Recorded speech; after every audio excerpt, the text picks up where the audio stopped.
Hey everyone, welcome back.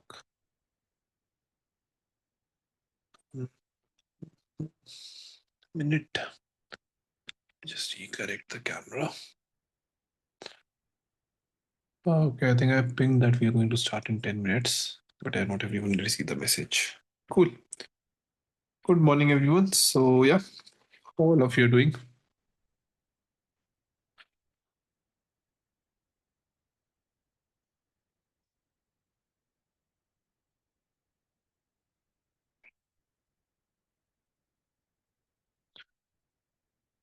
I think I will do. So, yeah, I think we can start, everyone. Before that, if anyone has any doubt, let me know.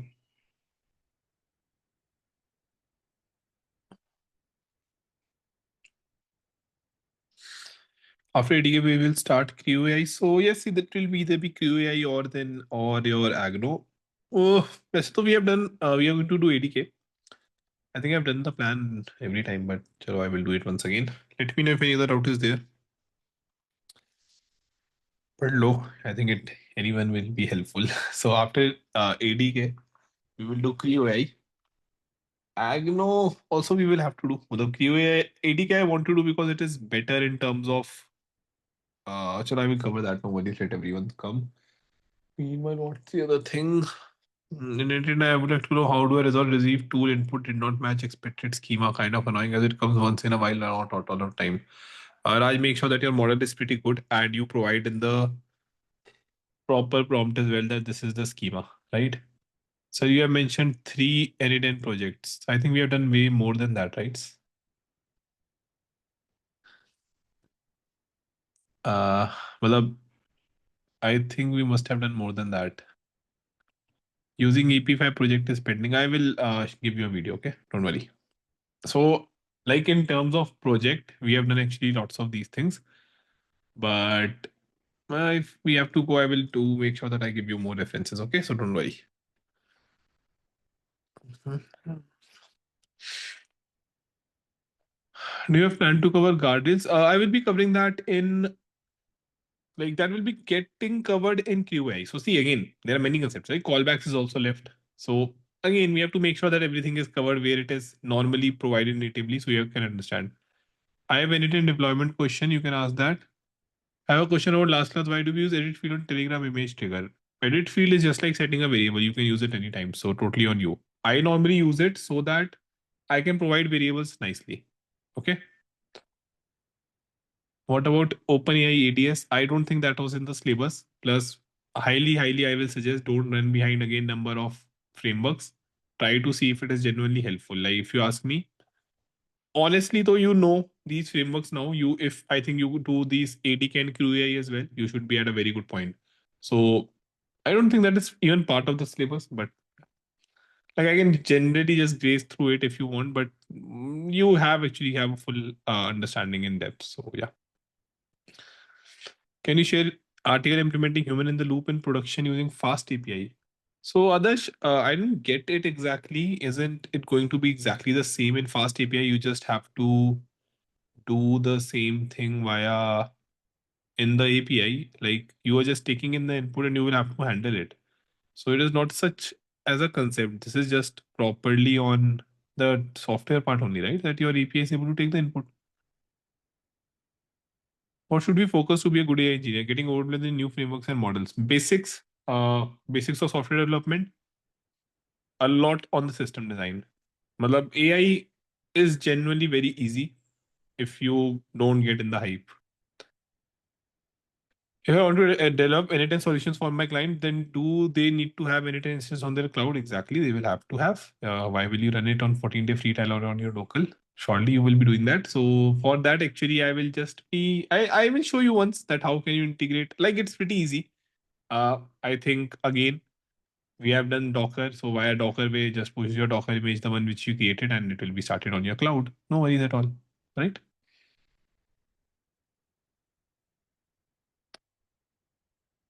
Mridula, I was seeing for the solutions. I have went through few of them. I will be sharing. It takes a time. Okay, I'm the I'm the only one going through that. So as all of you know, I'm not only teaching you, and till now as well, I'm getting lots of work. So yeah, that is a problem. Is it a Q&A session? No, yeah, but वो ये ना कि I cannot just come and teach. तो फिर you know that I don't like that. I can extend the class, but I want to make sure that questions are answered.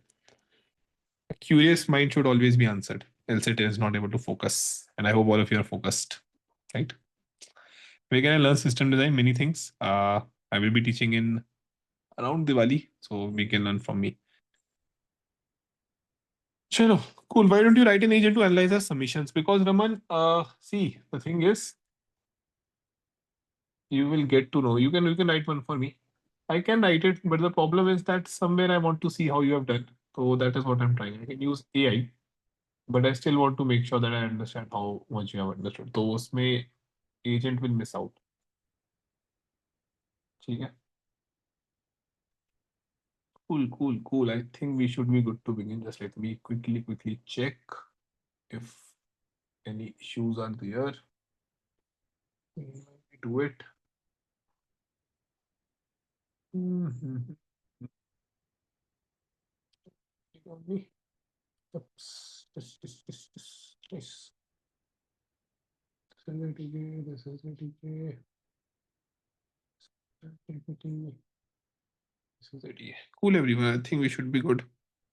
Are you planning new batch for system design? It will not be part of any batch as such. As of now, I don't have any plan because system design is different from what we teach majorly, right? Cool, I think we should be good to begin.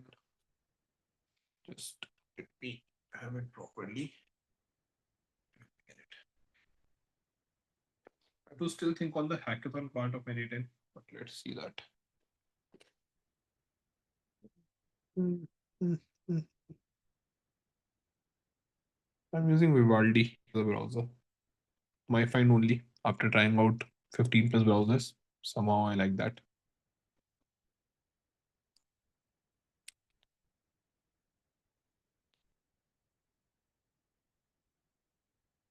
Just a second, everyone. Let me just close a few things up so that it doesn't get any problem.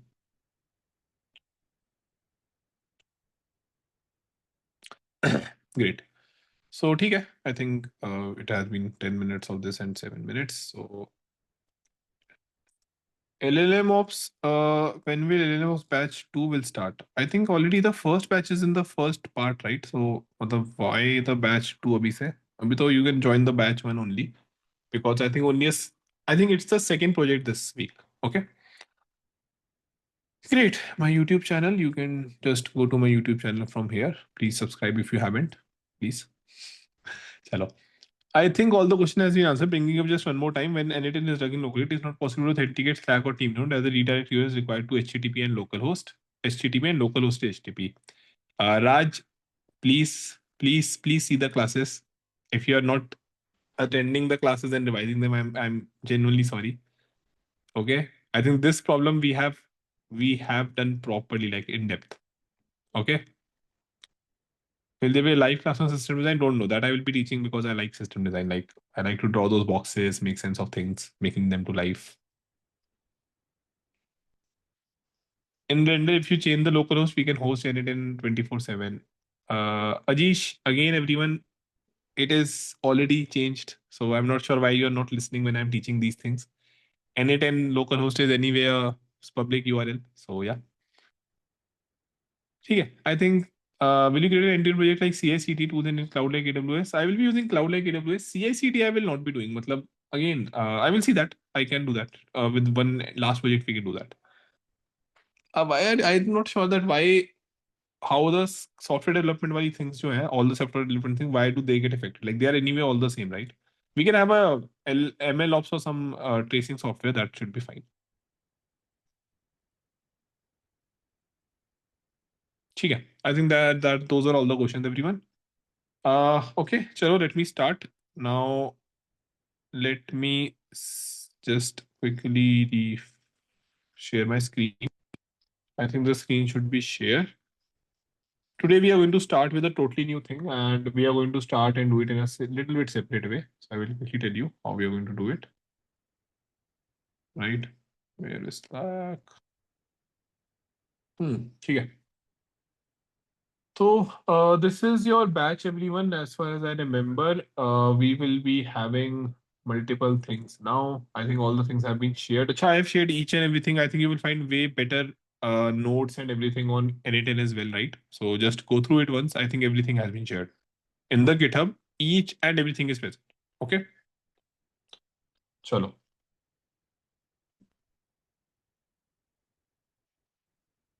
Page. So we can start with ADK. ADK is from Google. The date today is September 6th, right? So belated Happy Teachers Day to everyone. We can start with this. Now coming to ADK, and I can talk a little bit on the run as well. Okay. Share on GitHub link. I've shared Excalibur everything. I don't have anything now actually. Like generally I've shared each and everything with you. So just go through that. This is the link, everyone. If you just go on my Gmail, you will find it. So this is the link of my GitHub, and I can share this link as well, right? So shared and copy. So I think yeah, this is having everything. For system design, we want 10 hours video in your YouTube channel for Diwali festival. Smart person one, to please change your name. Second is 10 hours is less, honestly. System design is not like that. If I will create a system design content, it will be more than easily more than 25, 30 hours. 10 hours mein you cannot do system design, like very, very important topic. Hi, Mayank. Can you please show example how we can use MCP tool adapter and connect it to MCP server running on Docker? SQL, if you will see the classes, I think we have done in MCP all the things, right? More or less each and everything is done. When you even create a server, you can generally connect it to the Claude code or any tool as well. Just that I didn't have that uh, Claude code activated because it requires a Claude Pro trial, Pro like thing, and I don't have that. But yes, you can try that out. Okay. Among I posted anything on E2 micro instance, which is costing me very less. So don't worry for that, everyone. As I suggest, actually, I have this. As I told you about the partnership with Hostinger, so hopefully I will be getting my code for today. So I think for around 5, 6, 7,000, you will be getting 1 year good resource. So I will tell you if anyone is interested in buying that. Okay. So we'll show you that as well. Don't worry. Let us just have it finalized, then we can move forward with that.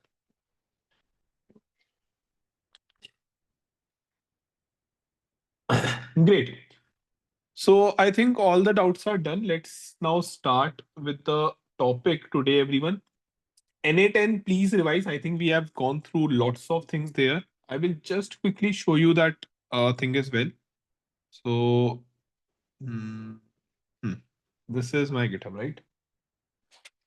We check once. Yeah, cool. That is all fine. If you will go on NA10 in here, and if you will see all notes, you will find all the notes, right? If you will go on all workflows, you will find all the workflows. Like it is genuinely having all the workflows, like way more than even few I created for reference. That is also there, right? Even I have to anyway empty my that trial wala thing. So that is also there. Okay.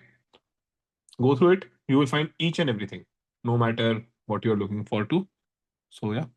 If you still have anything, let me know. I think I also imported that Docker wala thing as well. So 29, 30th. I think I've done that. Let me know if else I will do that again. Okay. So yeah, each and everything is there. Just let me know if anything is missing. I will upload that again. But I think I've done that from my side. So anytime you have done properly. Okay, I will also be sharing and uploading a video today on my YouTube. So you can see that the flow. So you can continue from there. Okay.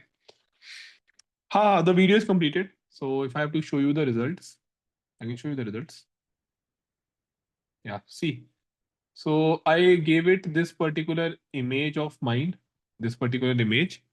And after doing some things and changes, it was able to make these changes. So this was the one which I was doing for the last weekend. Like it was working, but since we were already over time, it is able to finally give me this video.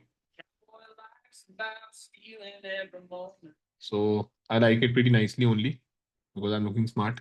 But I hope you're able to hear the sound as well when I played it, right? So the thing is ki it is able to make a good video from my photo and I can do any change. So I just ask it for overall key, take a photo And like normally I just started out with jacket, then I went to cowboy and all these things. And then I asked it to create a video with me, sound and everything. And I think the results is pretty well. Not a problem at all, right? See? So the good thing is that you can see how it is kind of looking like, not kind of, it is looking like me only. So I will upload that, okay? It will be taking a very good time for you to cover this project. You see 1 2 hours. So yeah, is there any token limit for the video? Yes, there is. Like either you will have to upload that, update that, or you get just one video of 8 seconds. Okay. Chalo, cool everyone. I think lots of doubts are answered. Totally fine. We are starting with a new framework. So today we are going to start with Google ADK, which is Agent Development Kit. Now the same I believe is a little bit more important. Again, the reason is it's coming from Google, and I don't think it is in your syllabus, right? So if anyone has any very big problem with this, you can reach out to me and write a mail that why are you covering things which are not in the syllabus? I will be happy to answer that. Okay. Now, the next thing comes, how we are going to cover it. See, the thing is that all of you have anyway have a good idea about agents via the three frameworks in depth, which is LangChain, LangGraph, AutoGen, and Anytin. So, isme how I have covered that is कि we are going to kind of cover it like a crash course where we will be going through this via this kind of a setting. Okay. So majority things we will be covering where I will be having the codes and few things written. The idea behind this is that I don't think that each and everything we have to do from complete scratch again. The reason become pretty simple. Mm, If you have a good idea about, let's say, agents and their frameworks, you will see that how most of the things are going to be same only. So that's the whole idea. Okay. I hope that is clear, everyone. Anyone has any doubt? Any doubt? Quick, be a little quick in chat. That will be helpful to me. Okay. Great. So I will tell you quickly how we will be covering ADK. We will be covering ADK concepts hopefully by today and tomorrow. Then in this, we will be doing projects on, most probably we will be doing projects on Vertex AI where we will see about MCP, RAG, major project. So that is going to be the idea. So I will show you that how you can, we will see some project normally as well, but we will also be seeing the projects on Vertex AI. So Vertex AI will require a Google Cloud account. I will tell you all the things for that. Don't worry. But the idea will be that I want to now show you that how can we take on cloud and support these directly. For example, as of now, all the one which you have done, they are not natively supported on any cloud. Like native, I mean native. For example, yes, like you can integrate them on any cloud. That is again a software kind of a thing. But the problem is that AutoGen, Microsoft doesn't cover AutoGen from as such. Yeah, it is very natively supported. In the studio, I think there is still not a good support. Microsoft Azure, sorry, Azure Studio. Vertex AI kind of supports that. So we will see that, okay, why it is important and why, if let's say your company is using Google, if companies are using, say, Google Cloud, then how AutoGen can be a good choice for directly integrating that. Okay. So yeah, all those things we are going to do and making sure. So, okay, that will be the case. Okay. Cool, everyone. Any doubt? So by 6th, 7th, 13th, 14th. So I think by either 20th or 14th, we will be covering about this thing. Okay.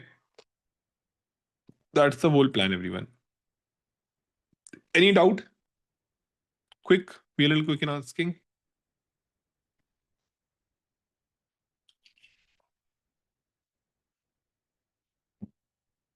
Great. Okay. So again, what is Vertex AI, Gemini AI, ADK versus Autogen? Those doubts I will answer as the time comes, not all in one. Screen is coming little wavy. Everyone are able to see my screen properly? Just let me try it again here. Should not come. Totally. Let's take. Okay. So the person who is not seeing, please check your internet once, yeah. I think from my end everything is fine. You're able to see it, right? Great. Chalo, cool. I think it was all fine, so should be good. Great, everyone. So with that, let's now move forward. Let me close this because most probably we will not be using, or let me have it here only. Yeah, that will be helpful. Okay.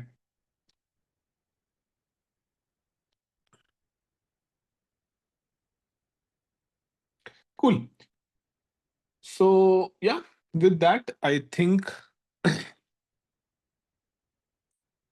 we can start, everyone. So we are going to start with our ADK, that is Google Agent Development Kit.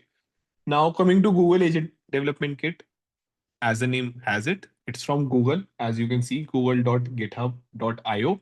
So just like how Microsoft has AutoGen, Amazon also has its own framework as well. Google has Agent Development Kit, which is kind of in a very, very active development again. And new features are getting talked upon and added. If we will go to its official GitHub repo from here, so this is from where we can access the official GitHub repo, we will be seeing that how in ADK Python, last version was just 3 weeks ago, which means that in some time another version is going to come. And again, the whole plan that, okay, what exactly it is. So we are going to make sure that we cover the same in depth, where we are able to understand properly, okay, in a cash cows kind of a way, that what exactly Google ADK is. Okay. So that's the whole plan, understanding each and everything in this, and of course, doing some project as well. Now, coming how we are going to cover Google ADK, right? The idea is that we will be covering the same in steps, and the steps are very nicely laid down in front of you. So we will be starting first with the installation and setup, right? That how exactly we have to install ADK and set up the same on our system. Second, we will move on that to the introduction to ADK, right? So in the introduction part, we will understand that, okay, what exactly is ADK, few of its features, etc.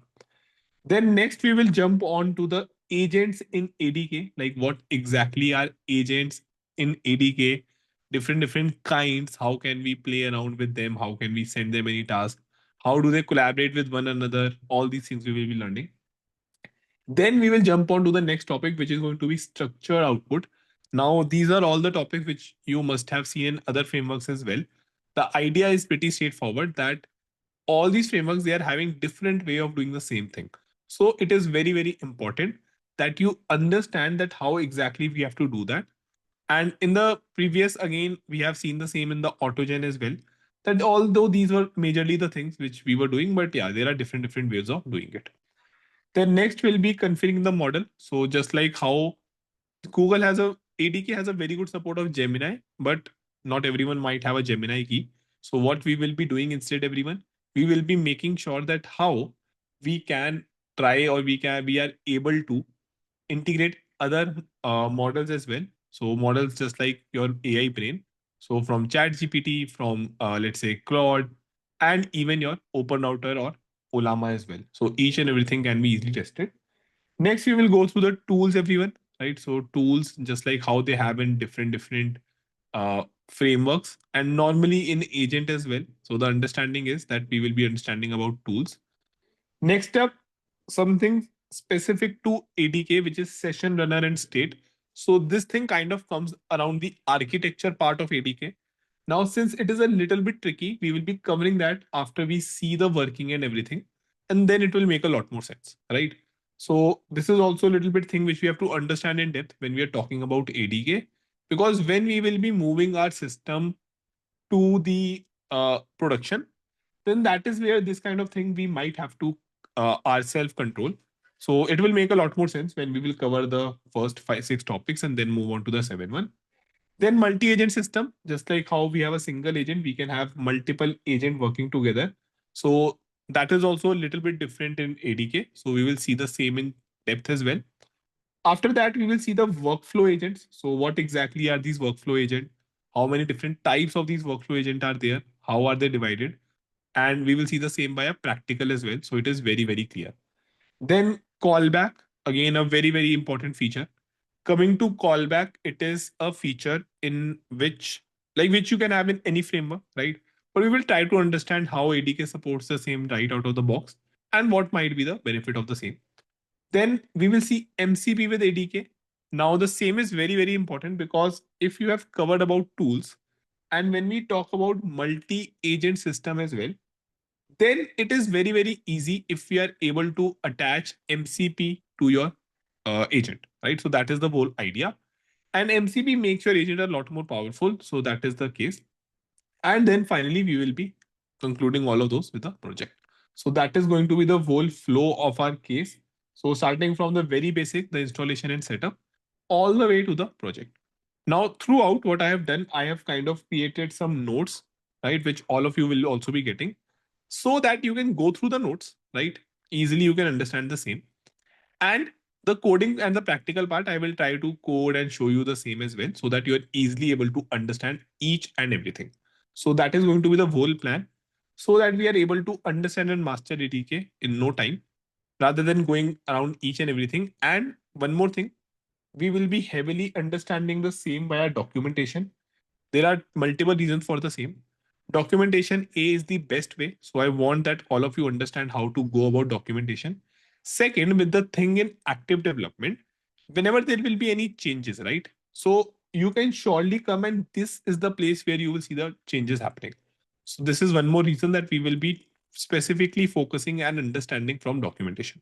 So yeah, with that, I think we can get started with the learning and mastering the ADK in depth. Let me see any question. People who are sending Q&A, I think you can ask in the chat only. Okay, will be helpful. You know that multiple windows are difficult for me to handle. How do you see that option of ATK in the industry? Right now, it is pretty less because ATK again is in development phase only. It is on version 1, I think. Okay. And coming to the adoption part, it can be pretty easily done via your Google Cloud. So I will be showing that. So yeah, that will be easy. Hope you will cover A2A protocol. I will try. Else not, I will give you a video again, as I said. Google is always latest but best. Yeah, kind of that thing. Please share the link of ADK documentation. I will. If you search ADK on that. Is RAG possible in ADK? Yes. So RAG is a concept. So it will be also be possible. We will see the same as well. Yeah. Cool, everyone. I think we are good to begin. Any other doubt? So again, we are going to cover the same like this only. Teaching, then doubt. Teaching, then doubt. I think that is the best way. So yeah. Okay.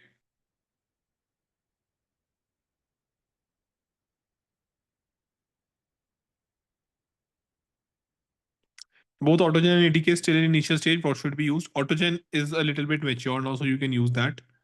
ADK, I will still suggest that for basic use case, it's good to go. Plus, how it is very nicely integrated into Vertex AI space, as we will see. It will be helpful. Okay. So yeah. So Java is also a little bit strange. No, it's not strange, Devesh. Java is a real programming. Python is catching up. Okay.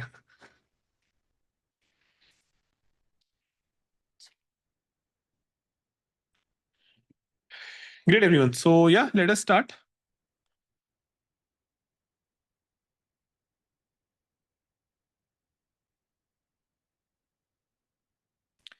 I think some people are asking the question in Q&A. I know that it says Q&A. Okay, but can you please ask the same in chat only? Many windows are difficult for me to handle. Can we please include evaluation of result from ADK?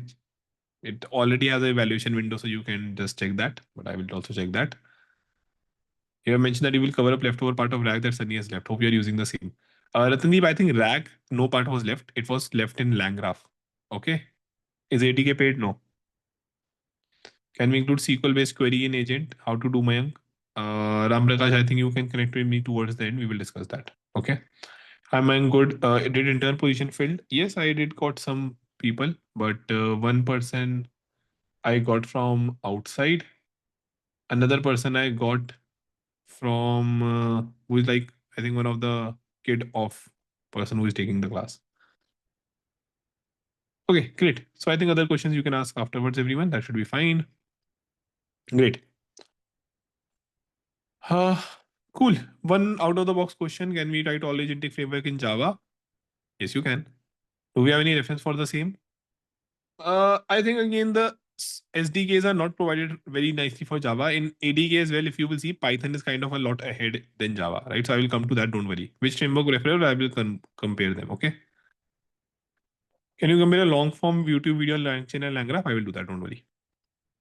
ADK is full-fledged AI framework or only for agent-to-agent connection? No, it's full-fledged AI agent framework. Okay. Good to start everyone with the very first one.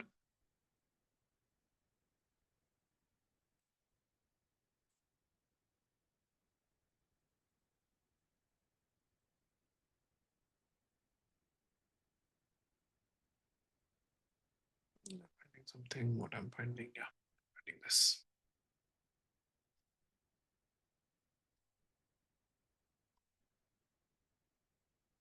Right.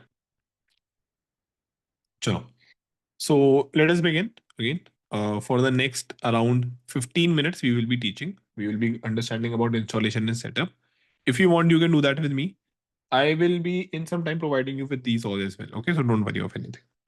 Cool, everyone. Okay.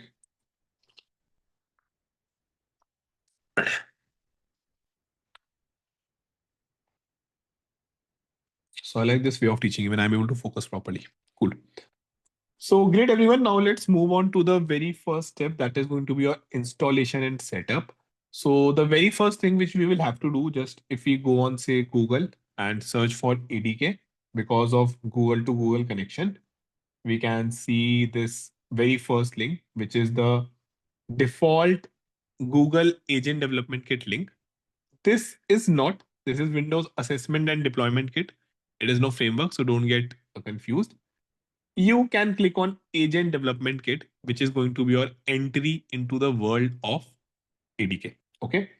Now, as you can see here, ADK is flexible and modular programming framework, agentic framework for developing and deploying AI agents while optimized for Gemini and Google ecosystem. So, because again, from Google only, ADK is model agnostic, which means you can use any model, deployment agnostic, and is built for compatibility with other frameworks. So that is where A2A kind of comes into picture. So all they are saying is that, hey, we want and we know that, okay, it is going to be very good with Google, but we have made it still having everything.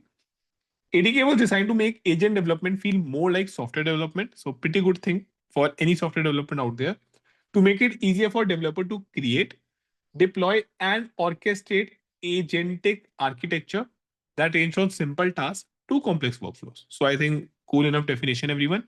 And the same is totally in depth. So let's see and go forward. I have actually created a little bit better of getting started kind of a documentation. So for that, you can just go and you all will be having access to these resources or these things. Let me close all others so that we don't get confused. Those others. Great. So yeah, as we can see from this Jupyter notebook, everyone, let's see the same in depth. Google ADK crash course kind of a thing, module 1, installation and setup. So now let's see that what all we will be requiring if we have to get started with ADK. Okay. So few things are there as we can see right in front of us. When we talk about the very first point, that is, let's say installation and setup, right? Let me make it like this.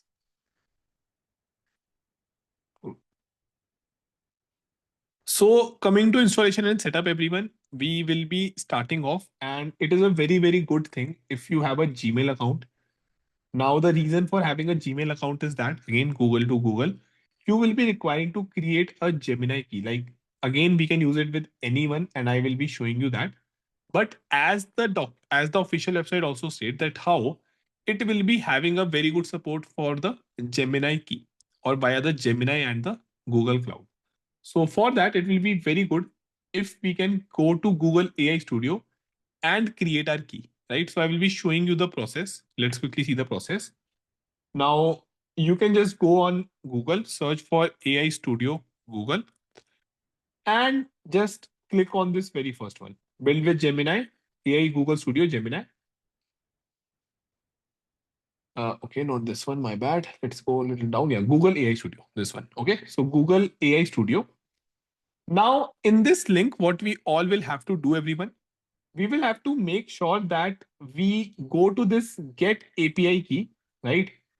And from here, we can create an API key. Okay, so we can create an API key now, just like I have created few of the keys. Now, just click on this and you can copy the key. So let's say if I click on this, I can easily get my key and copy it and use the same. So that is the whole idea, that how exactly we have to get our key for Gemini and use the same.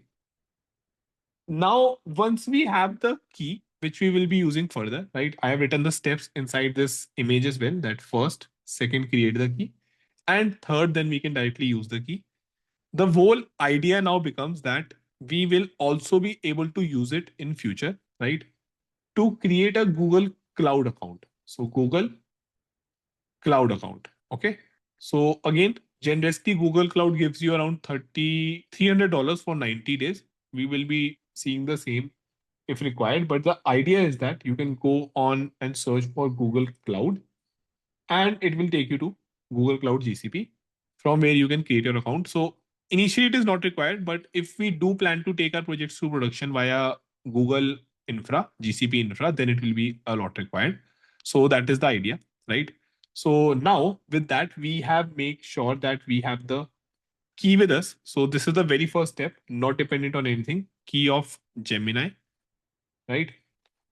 Once we have the key, next part comes that how I will be installing it. So this kind of is the setup part, right? Where you need the brain. So let's get it done with initially only. Second comes the part on how we will be installing the same. So again, we are going to follow the best practices. We can either use uh, pip, or we can use UV, which is your UV is again a very modern kind of a package manager in Python. Pip, I think, is something which has been there. Now you can use Conda or any other as well. So totally on us. The idea is that we need this thing to install ADK onto our system. Now for that, what we will be doing, everyone, we will be making sure that we create a virtual environment. Now with the virtual environment, we will then be able to create a requirement.txt, right? Third, we should make sure that Python 3.10 plus version is present, right? And fourth, we will just do pip install. Pip install. I think it's Google hyphen ADK. So what this will effectively do for us is that this will kind of create a container for us in which we will be having ADK with other packages as we want. So for any project, anything, it's a very good practice. It will be something like this, where this will be our environment. And inside this environment, we will be having along with ADK. So this again is ADK. We can have other different packages. Okay, so that is the whole idea, that we will be then easily able to access each and everything, right? So yeah, once we are able to do that, let's see the same properly. So these are again the same steps. Create a Google account if needed to generate a Gemini API key. Configure your environment variables, Google API key or Gemini API key. So I will just tell you how to set them. Don't worry. Choose one setup path, pip plus VNV or UV. So again, both the things are written properly. Install and verify Google ADK plus the ADK CLI. So this is what comes in installation and setup part. And run a tiny smoke test just to see that everything is working. Okay. Now all the reference links are also provided in here. So you will have no problem. Easily you can go through this reference link and understand the same. Okay. Then let's come about prerequisites. I think it's Python 3.9 plus. So as I mentioned, 3.10 to 12. Then terminal access for Mac OS or Linux, and Windows you can have it via PowerShell or CMD, right? So that will be needed because we have to run the ADK commands. Okay. Then basically basic familiarity with virtual environment, so kind of a prerequisite, and Google account for the Gemini API key, right? So in this, I think this is pretty easy. This is easy. This is also kind of doable, and this I've shown you how to do. Okay. So the very first one on getting the key only, which I think all of you have seen the same. Next is how to set up your API key, right? So that we can use our Gemini key, which we have created, right? We are able to use that key everywhere. We have to make sure. So this particular key, which we get from Google, once we have created the same, we have to make sure that we can use the same as well, right? So for that, what it is suggesting, uh, you can either export the same directly onto the terminal, right? Or it is saying that we can have the .env file created. Okay. Now I'm going to follow the .env kind of a credential because that is better and that is a little bit more programmatic, right? So let's move forward and see. That is the optional part. Store your key in .env file. Now you can run this particular code and it is going to create a .env file. So if I run this, pay attention. And let's say I just select this VNV kernel, which I've created. It is going to create this .env file. Okay. So which we can use. Let's move forward. Now choosing Python environment path. Now here the steps are written through which you can easily create a virtual environment. So just to show you, if I open my terminal up, right everyone? So in bottom, here is my terminal. I can just say Python hyphen m venv and let's say my ADK environment. So I have already created with .venv, that is normally the convention. So let me just press enter and it is going to create a new virtual environment for you as you can see. So my ADK environment is created, which is having all the installation and everything. So for the timing, I'm deleting this because I already have the .venv. So let's move forward. And yeah, once you have done the same, then you can just run this command pip install google-adk. So for this as well, what I will be doing, I will be creating a new file, requirements.txt, right? And here I can write google-adk. And of course, I can go and do pip. First, what you will have to do, you will have to activate your virtual environment. So source.venv bin activate. Okay. And the environment has been activated as you see here. Now I can do ls and I see all these things. Pip install -r requirement.txt. And it will install all the libraries mentioned inside my requirement.txt folder. Now, again, this is just a test of if everything is installed or not. It will just check your Google API key, Gemini API key. So surely you can run the same. And just checking one more thing that if the same has been installed, everyone, then when you do this ADK, when you just write down this ADK, let me close it again and clear everything out.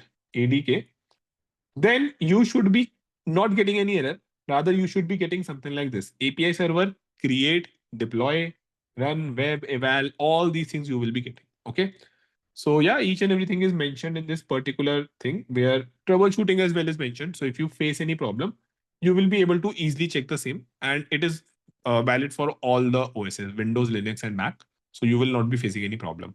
So yeah, that was the initial setup where we have understood about the installation and the setup. And I think we can confidently mark it done. Right? Let me do it in green color so that we can follow that. Right? So I can say that, okay, this is done. So with that, we have seen that how can we create quickly a Google API key.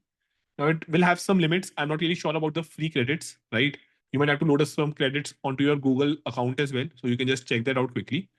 Then I have shown you that how can you install this via pip, UV, all these things. Okay, so that is the whole idea, everyone. Let me see the questions. Yeah, cool, everyone. I think we can see the question. Are these content available to pull from Git repo? Not as of now. I said that I will be sharing that. So let me share that maybe because I think it's people will keep on asking. So I can cover till this part because okay, I think that should be fine, more than enough.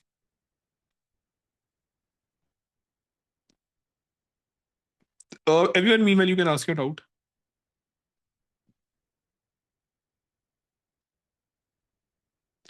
Can we use doing OpenAI key? Yes, you can do that. I will show that in some time.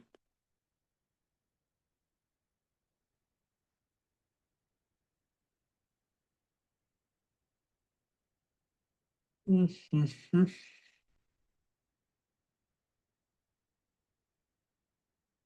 This ADK crash course from Google. No, it is from Mayank Agarwal. I will have it from Google.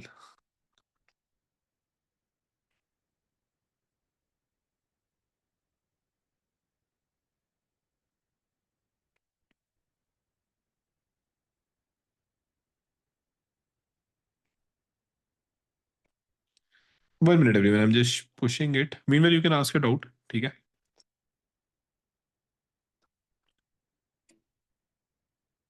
I will have to deactivate the key. That should be fine. What else? So I have pushed it, I think, till where I will be covering today so that you don't have any problem. Quickly ask your doubt. Meanwhile, I will just answer them. Just give me a minute. 1, 2, 3, 4, 5, 6, 7, 8. Till multi-agent system, I've shared everything, right? Okay, so I've shared, I've just pushed them the notes. So you can go through that. Just give me a minute. I think it is getting pushed.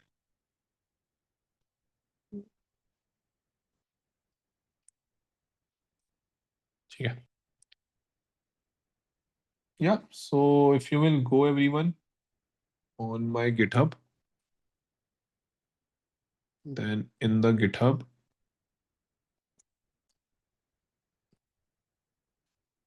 if you go on this ADK, you will see these things. Okay. So this was the very first one which I was sharing with all of you. Install and setup. It will get on updated, but I will share the updated one as well. Okay. So don't worry. Folder भी दो. But yeah.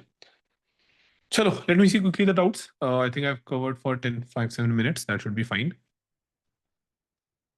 Under which folder now we can see you were mentioning Google Cloud and API key. Do we need to have some credit to use API key? Kodali, some credits Google provide, but if you want to use it extensively, you need those credits. The key which I am using or I will be using, that is going to be share the link. Velugu, I've always shared the link, already shared the link. Everyone, please be active. Don't unnecessarily try. I've already shared the link, or I've shared it 5 to 7 times today. Okay, please go through the GitHub. This ADK crash course from Google. No, not from Google, from me. Like I have created these things, not anyone. I have sat down and make sure that each and everything is created here. Okay. Can we do it using OpenAI key? Yes, we will be doing that. Hi, Mayank, are these content available to pull from Git repo? Yes, they are. Where we get ho gaya, code base ho gaya. Please share the notes. Okay, done. Git link for ADK crash course. We'll be doing that. Do we need to Google Cloud project to create PAI key? Not as of now. You can create that. There are few credits free, which I'm not really sure that how much are totally free. But I will be showing you in some time that how can you go and choose ChatGPT or any other model. So I think that will be helpful. Okay. Mayank, are we going to implement project using AWS? Already told multiple times. Not really sure why it comes up every time.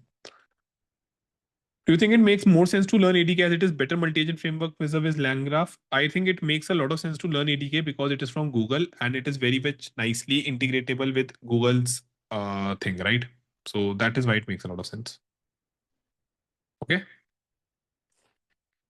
Everyone, I have sent link multiple times. Not sure why you're not getting it. Are you able to get the link, everyone, which I'm sending? If not as well, github.com/Mayank953. Live class is the repo. Please do some effort. Like, I think I can ask all of you, right? Arey, just go to my GitHub, na, copy pasting the link, or you can just easily do that. I think this is some Zoom thing, right? So yeah, getting error while pulling, download it. Sorry, we are getting it. Sorry, typo. Raj, I was just hoping the same that how are you not getting it? I've sent it multiple times. Okay. Sir, how do you choose between ADK, LangGraph or QA? I will be showing that. DJ, just give me some time, okay? I've created that as well. Okay. All good, everyone? Any other doubt? Quick, ask it out. I hope you're liking this way of understanding, right? First teaching, then doubts. Great. Can we use Google Cloud Key for 3 months? Yes, you can. If it is under the free trial, that should not be a problem. Sir, where to create Google project? On Google Cloud, or you can come create directly from there only. Like when you create that, so if you will drop it down, it will ask you to create a new project. So I think if I go here, create API key, create API key, it is loading the project for me, Gemini API project. So you can create it here. If not here, then you will have to go to Google console, right? And you will have to create from here. So go to Google console and create a project from here, new project, as you can see. Okay. So again, you will have to log into Google Cloud Console. So I think this is the best link for that. Okay. I will just do one thing. I will also be adding links here so that all of you can follow easily. Links.txt. Let's add it. Let's add the official one. I think already all of you have. So yes. Great, great, great. Chalo, let's move forward and go to the next one. Okay. Is industry moving towards using vendor-specific agent kits? Industry, Hassan, will genuinely move towards if you learn, because I can genuinely tell you this thing. No one, and I can write it down as well, very, very confidently. Like generally, no one is learning agents, agentic things in so much depth as this batch or you guys are learning. The reason is pretty simple. Search for it, you will not find any references, right? So you can be the very first mover in this space. Believe me when I say this, people are not spending so much time in this, right? So very, very less people are there who understand these things in depth. Okay. Chalo. So QAI, when we are going to have Sanjay, again, I made this point very much clear in the very first class. When I'm teaching A, don't be like, sir, when B will start, when I will do B, sir, when C will start. Please focus on what I'm teaching. Okay, Sanjay? Do you want me to stop this and teach QAI in between? No, right? So I hope when I ask for doubts, it are related to what I'm teaching specifically. Please make sure of that. Okay. Like I think now you have done so many classes with me. I every class I start and teach, tell that okay, how we are going to proceed. So please, please unnecessarily don't do that. Cool.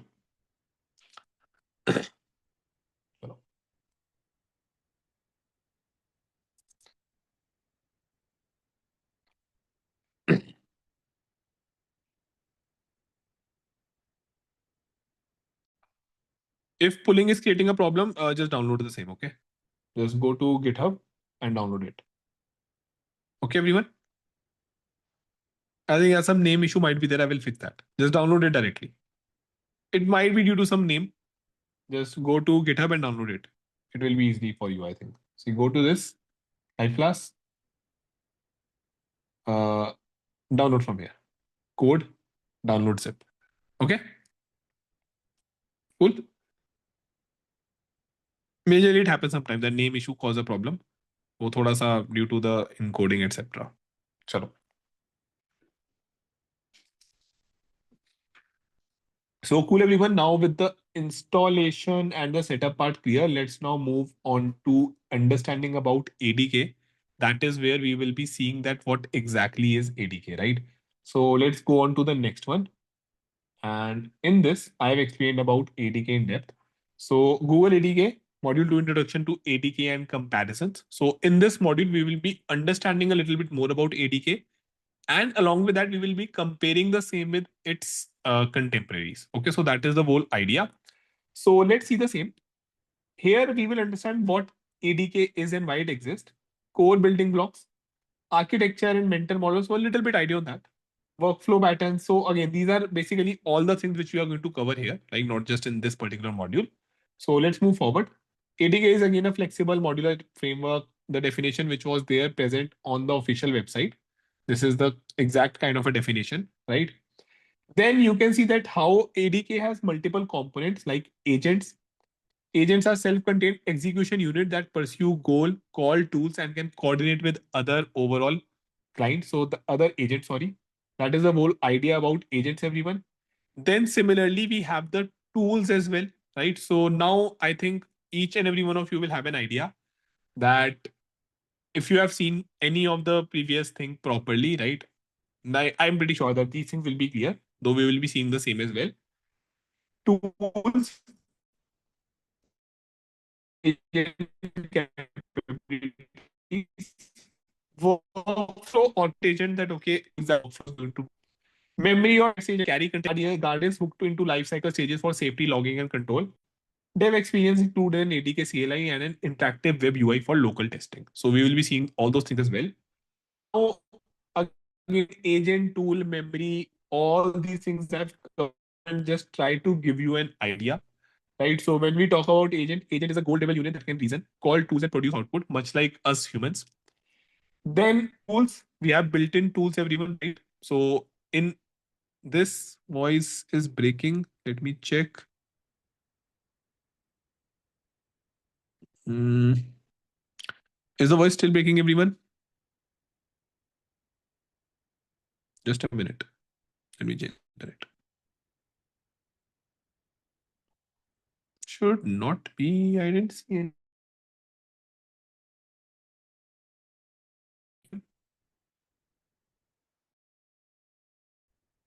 1 minute and the internet fix. Yeah. Now is it better? Is it better now? All good? It broke for 2-3 seconds only. Okay, might be some data issue. No worries. Is it good now, everyone? Great.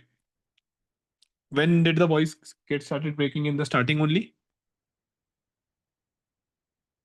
Starting? Cover from scratch? Chalo, no worries. Let me quickly try to cover. From tools. Acha, explaining the points. ना, ठीक है. This one, where I was here, right? This section, key ideas. The voice started breaking 3 minutes ago. Manoj, 3 minutes ago I didn't even started. How can it break?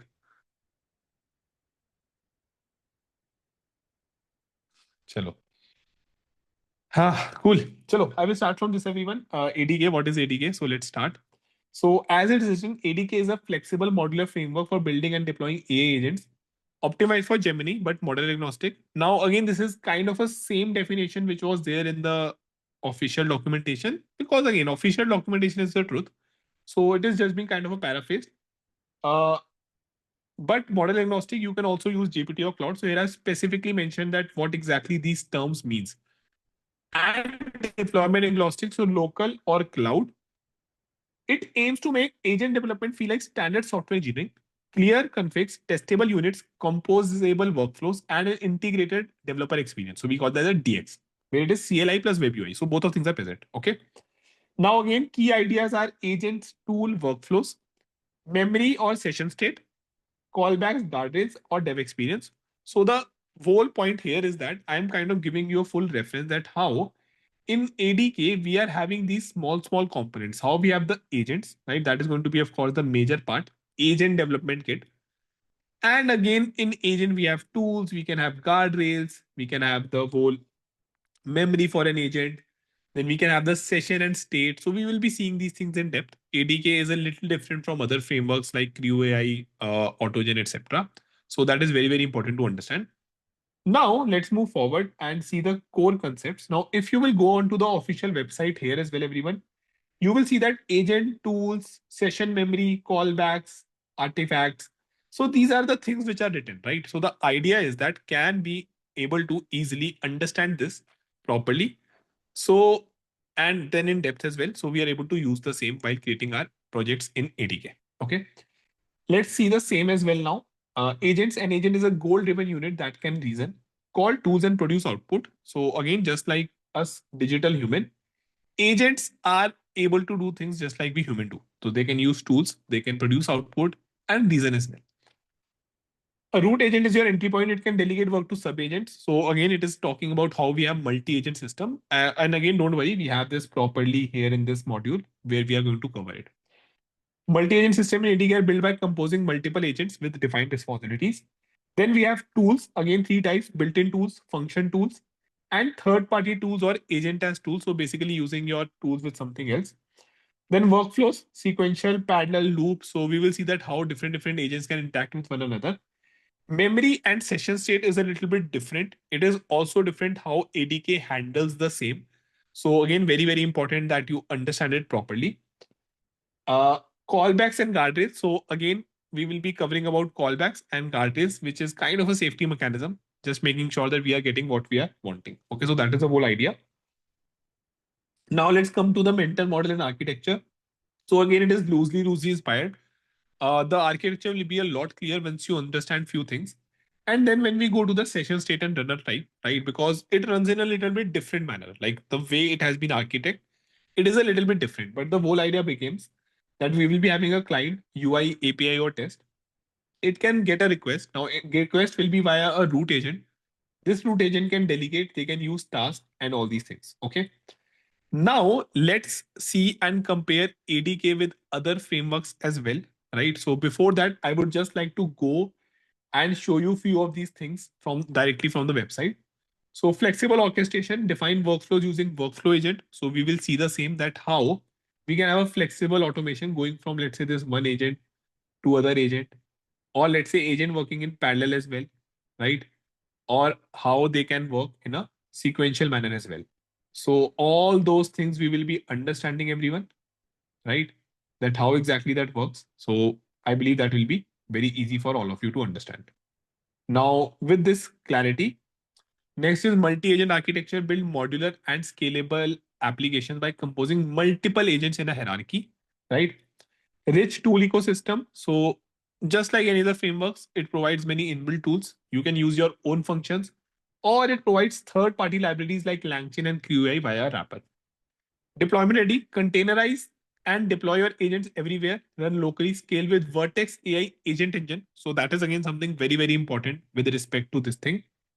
Built in evaluation, right? So again, how it supports this evaluation. Systematically assess agent performance by evaluating both final response and building safe and secure agents. So few things are there around safety and security as well. Okay. So I think what we can have this whole thing into our second part. So let me write it second, which is introduction to ADK. Now, when we talk about introduction to ADK, everyone, I think the very first thing which we can have is this particular diagram only. And I think we should also have the ADK here. So it's a good overall diagram that we are understanding about ADK. Now, yes, along with this, I think it should be a lot clear that what as of now ADK is, and giving you a basic idea around the same, that you will be having an idea that yes, it can be used for some agent kind of a thing of working, right? And very compatible with Gemini, Cloud, Vertex AI, all these things, which is native to Google, and how it is having ecosystem orchestration, all these things. Okay. Now, once we have understood this, let's now move forward and discuss ADK with respect to, or rather compare with its contemporaries. So when we talk about ADK and other frameworks, we can see right in front of screen. So this is Creo AI, another awesome framework. AutoGen, one of the best framework, which we have also covered. And your LangChain, right? So LangChain, LangGraph. And in this red box, let me make it green. We are having our very own ADK. So the one which we are mastering via this, right? So let's see the same. I've created an awesome table again so that you can surely and easily continue. So pay attention.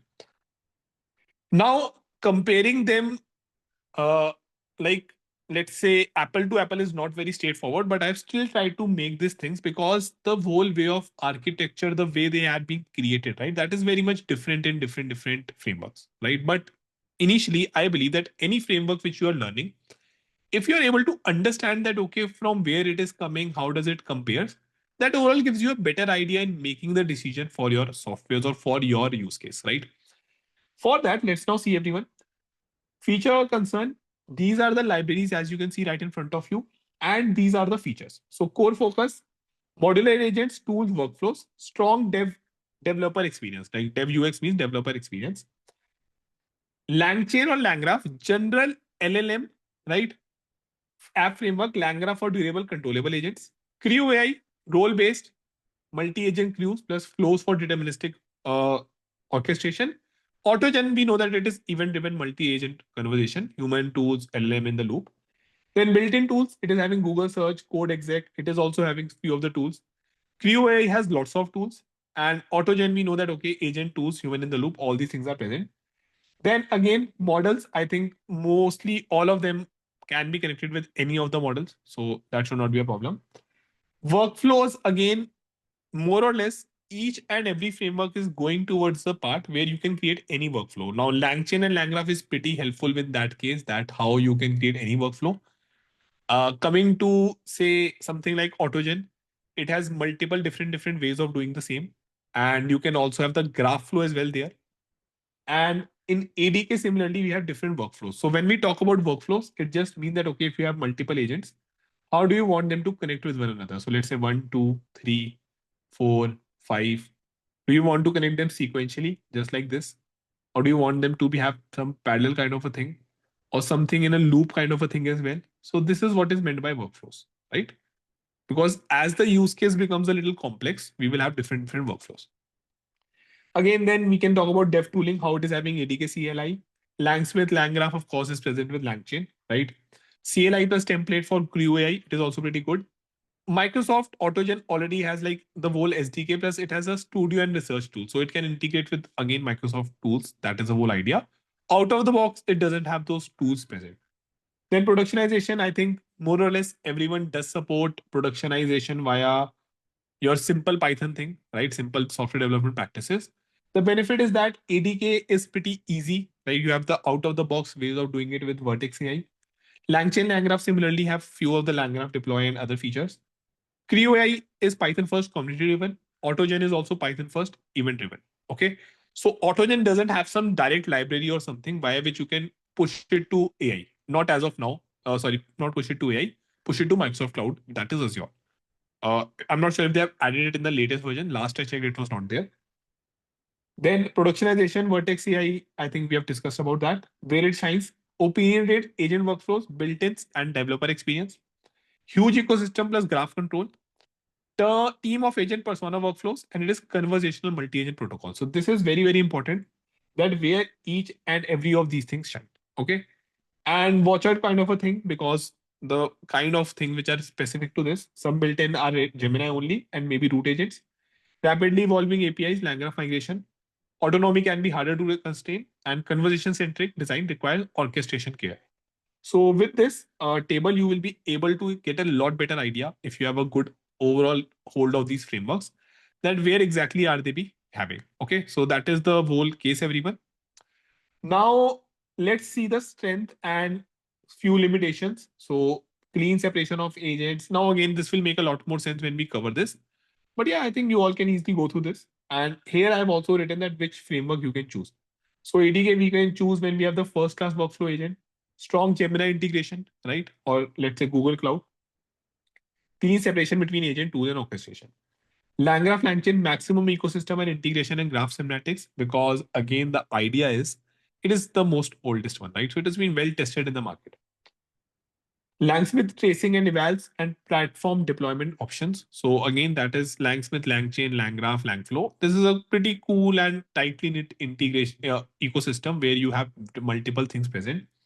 Creo AI persona driven crews, because Creo AI you define it like a all the agents are defined like humans only, role, goal, backstory. So persona driven, and then you create a queue or flows for deterministic control. Then autogen for event driven multi-agent conversation as primary abstraction. Okay, so that is the whole idea, everyone.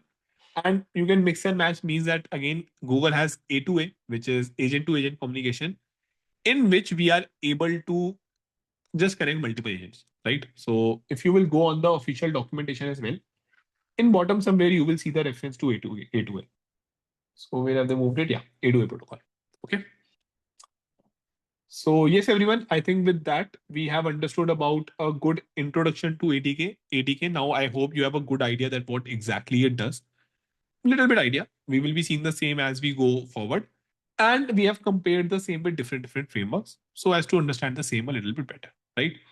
Now our goal will be that we will move forward and see about majorly the topics which we have talked with respect to ADK in mind. Cool. Any doubt, anyone? Raman, I think the one which I've shared, it has all the frameworks and everything. No sound, Sanjay. Please check your internet. I think everything is fine from my end now. What is the relation between ADK and Vertex AI? So, Lakshman, if you will go on cloud, okay, and if you will search on Vertex AI, it has many different tools, right? It's like a playground. One AI platform, every ML you use. So, if you will go inside this, ADK is just a framework, right? So again, it is saying that okay, you have to agree and enable this, but I think my trial has ended, so I will not be able to enable it. But yes, if you will see Vertex AI, it is having the full ecosystem of multiple tools. It is having agent builder, something which we will see, agent garden, etc. Studio is there, much like I think how it is in AWS. ADK is so it's just a framework. How you can create your notebooks here with Colab, Workbench, model development, experiment, metadata. So this is all what Vertex AI is. Okay. Would be helpful if we get a major use case section for each framework. Raman, I think we are covering in depth each and every framework. So by the end, you will be having those sections, right? Like I cannot, when I'm teaching a single framework, I cannot go and cover each and every major use case. So I think with the last thing which I've created, right? This is very much in depth and helpful when to choose which framework. Okay. Neil and Joy, please download the Git repository. The reason is simple. It is having some naming convention issue. Okay. Is orchestration different from workflows? Technically, yes. Right. Workflows just means that how your agents are going to handle. Orchestration is a broader term. But you can, in a way, say that, okay, if orchestration applied to agent is kind of workflow, you can just compare like that. Okay. What are the primary use cases? Raman, I think already covered. Will we cover AI agent evaluation also as it's necessary for enterprise level applications? So yes, user, we will try to cover that when we will push something onto the production. And if you will go to the evaluation, actually that is pretty easy in ADK as well, right? See, but again, observability. Here we have many things here, right? And tracing and all those things are normally present. In the evaluate part, I will show you that how we have different evaluation metrics which you can directly control here. Okay. So let's see. Can you give an example of event-driven multi-agent conversation in AutoGen? Shrikant, you have covered AutoGen with me, I hope, right? उसमें सब everything was event driven ना मतलब why do you want an example now? I hope you remember that how I told you कि everything is async, it is throwing an event, so we used to capture that. Please revise the classes. I think that we have done in so much depth, right? Already. 1 minute. Okay, please cover some part of A2A, bhai. I will try. देखो, again, I will be very much in honest with you. Let's see that. A2K and A2K go together. We will use A2A, bhai, जो पढ़ा रहा हूँ. Everyone, please focus on what I'm teaching. Why are you doing like this? If I'm teaching ADK, except for ADK, you want each and every other thing. Why is that? Can anyone please tell me? Please, can you tell me? Why is that when I'm teaching ATK, people are like my A2A, my Creo AI, Mayank, give me an autogen example. Mayank, what is the difference between this and this? Mayank, GitHub link. Mayank, this. Please focus. Like I'm getting so much things. I don't know why. I have properly spent the last 2 nights in making this thing for all of you. And believe me, please focus. I have made it clear right in the starting of the class that how we will be first doing the understanding. Do you think that you can understand A2A without ADK? I don't think it will be very helpful because ADK still is at the end of it. Like there is a reason it is in its documentation, right? Please focus. Not sure why you are doing this. Yeah, they will ask me ADK question when I teach QA. I know that. For sure, I know that. If I teach Python Java questions, please, yeah, I'm getting so many doubts here today. I don't not sure why. And it is totally random. I don't know. In example use case of when to go with ADK and Vertex AI, I will show that. Don't worry. Again, I will make it very clear. ADK is just a framework. Vertex AI are different tools. So Vertex AI you will go when you have to go with the deployment of any of the AI things, right? Just read about Vertex AI as well, right? Jenny, you are asking us more than what we promised, but no worries. Why don't you pick only the doubts you want to answer, Raman? Because the problem is that you, alongside everyone, is again asking many questions, and it is multiple times. So one time I ignore, 2 times I still try to ignore, third time just that. Okay, so it is very important that I suppress the noise, else it will keep on coming. Okay, if I ignore, genuinely people just send in the feedback that you didn't answer my doubts, and believe me, I know myself. I think genuinely I'm very much open to doubts. After even teaching you 4 hours, sit for doubts. So that's the reason, and it is multiple times. That is a problem. Okay, so I try. Believe me, I try. But people keep on asking that.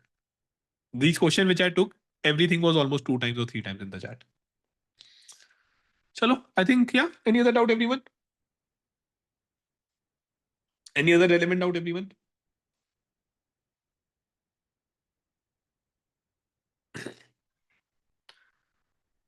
Sir, block chat and teach, and then last 2 are open for doubts. Naresh, I can do that. You will all hate me for if I do that. They go in live class now. We have to be open to doubts. Chalo, let's move forward. Let's not waste our time. Okay. Great. Chalo, do we implement Pydantic in AI ADK? Harshit, I think your concepts of Pydantic are a lot wrong. You cannot implement Pydantic in AI. Like, okay, we will use that. You will get to know how we use that. Okay, chalo. Cool.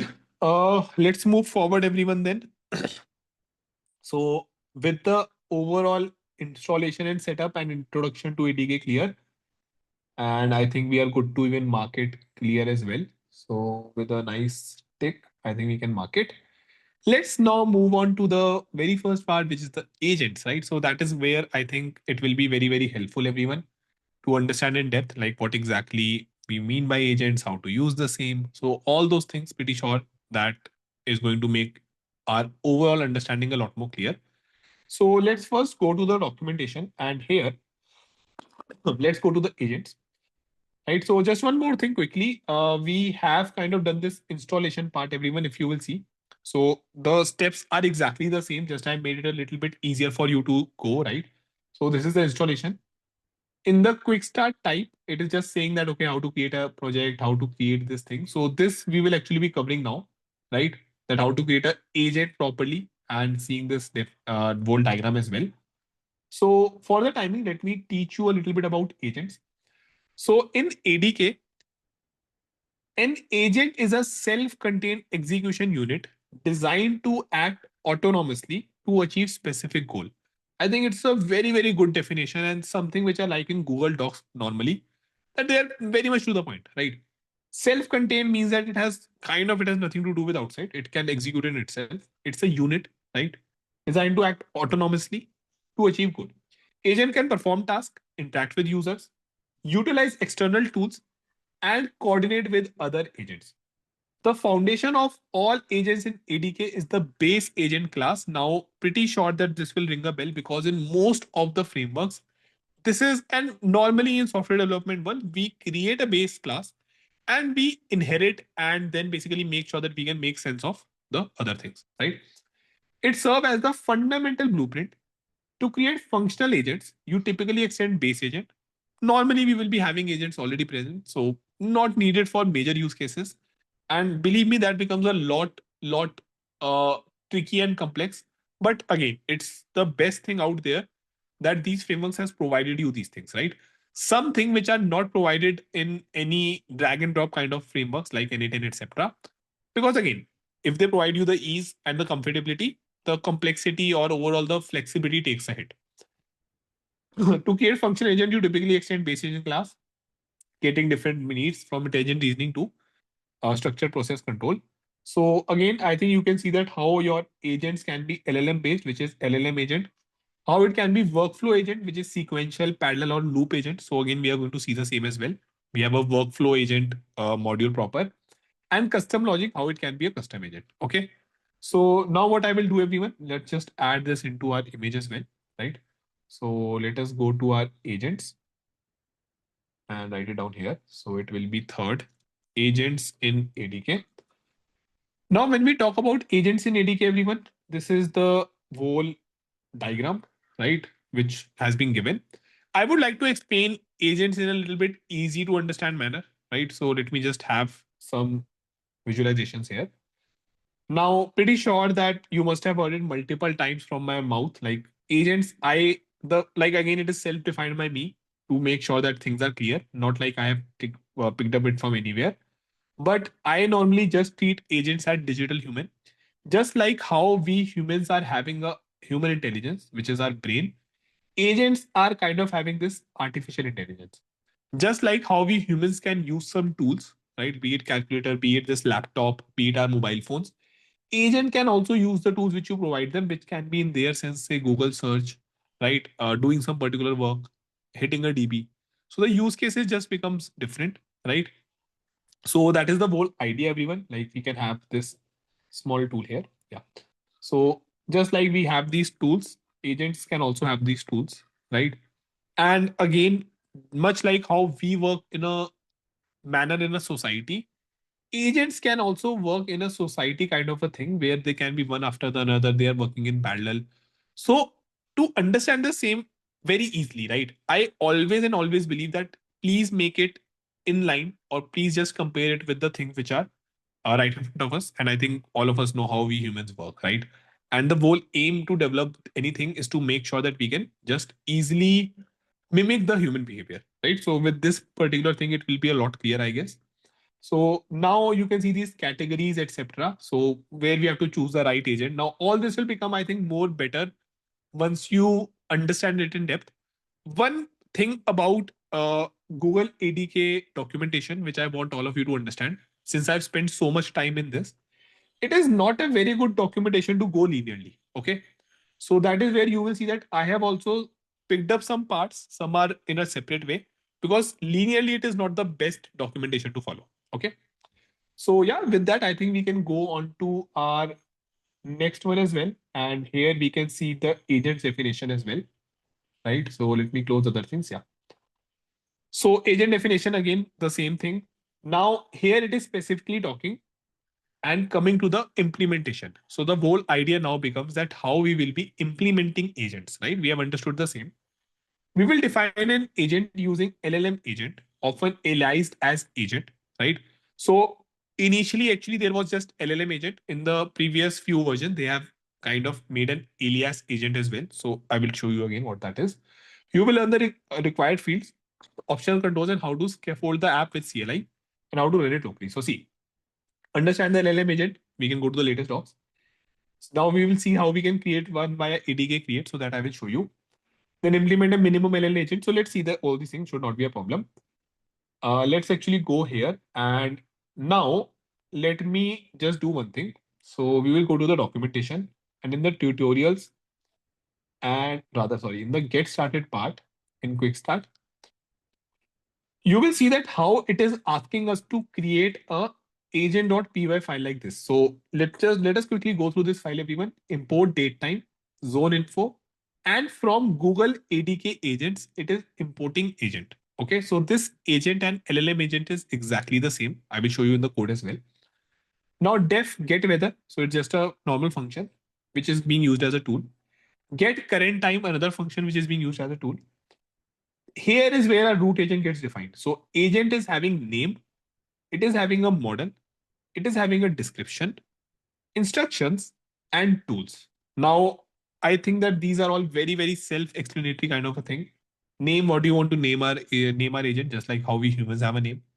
Model, the brain, what brain you want to use. Gemini, ChatGPT, Claude, totally on you. Description shall be helpful to understand that what this agent does. Instructions, different from description. Description is kind of how you define yourself.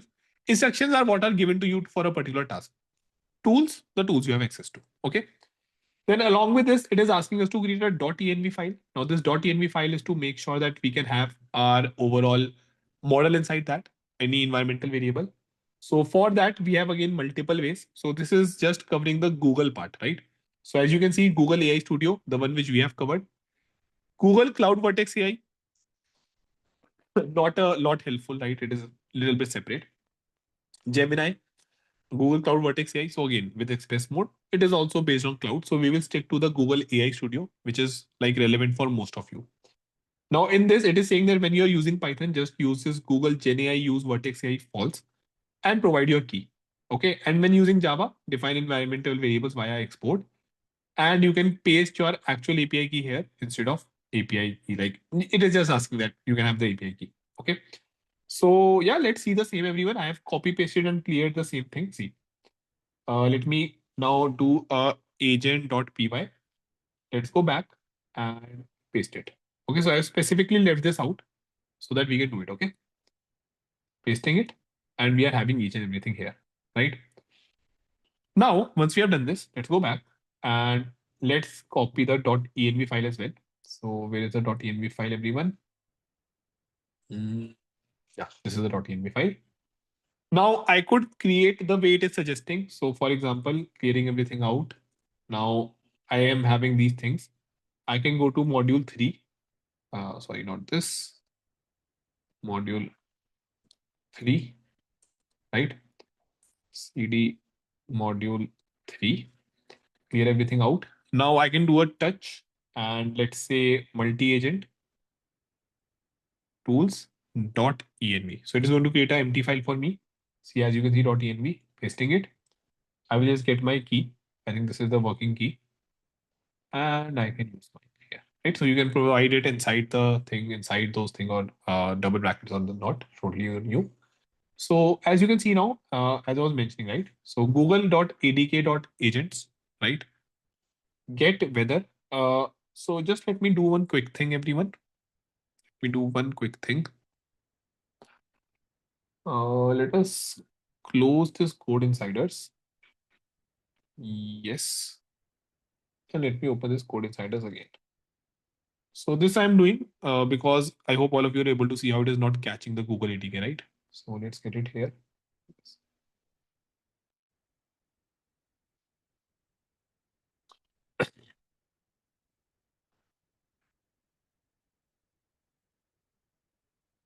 Great, everyone. So I've just restarted my Visual Studio Code. The reason is pretty simple. Earlier, this was all coming out in gray.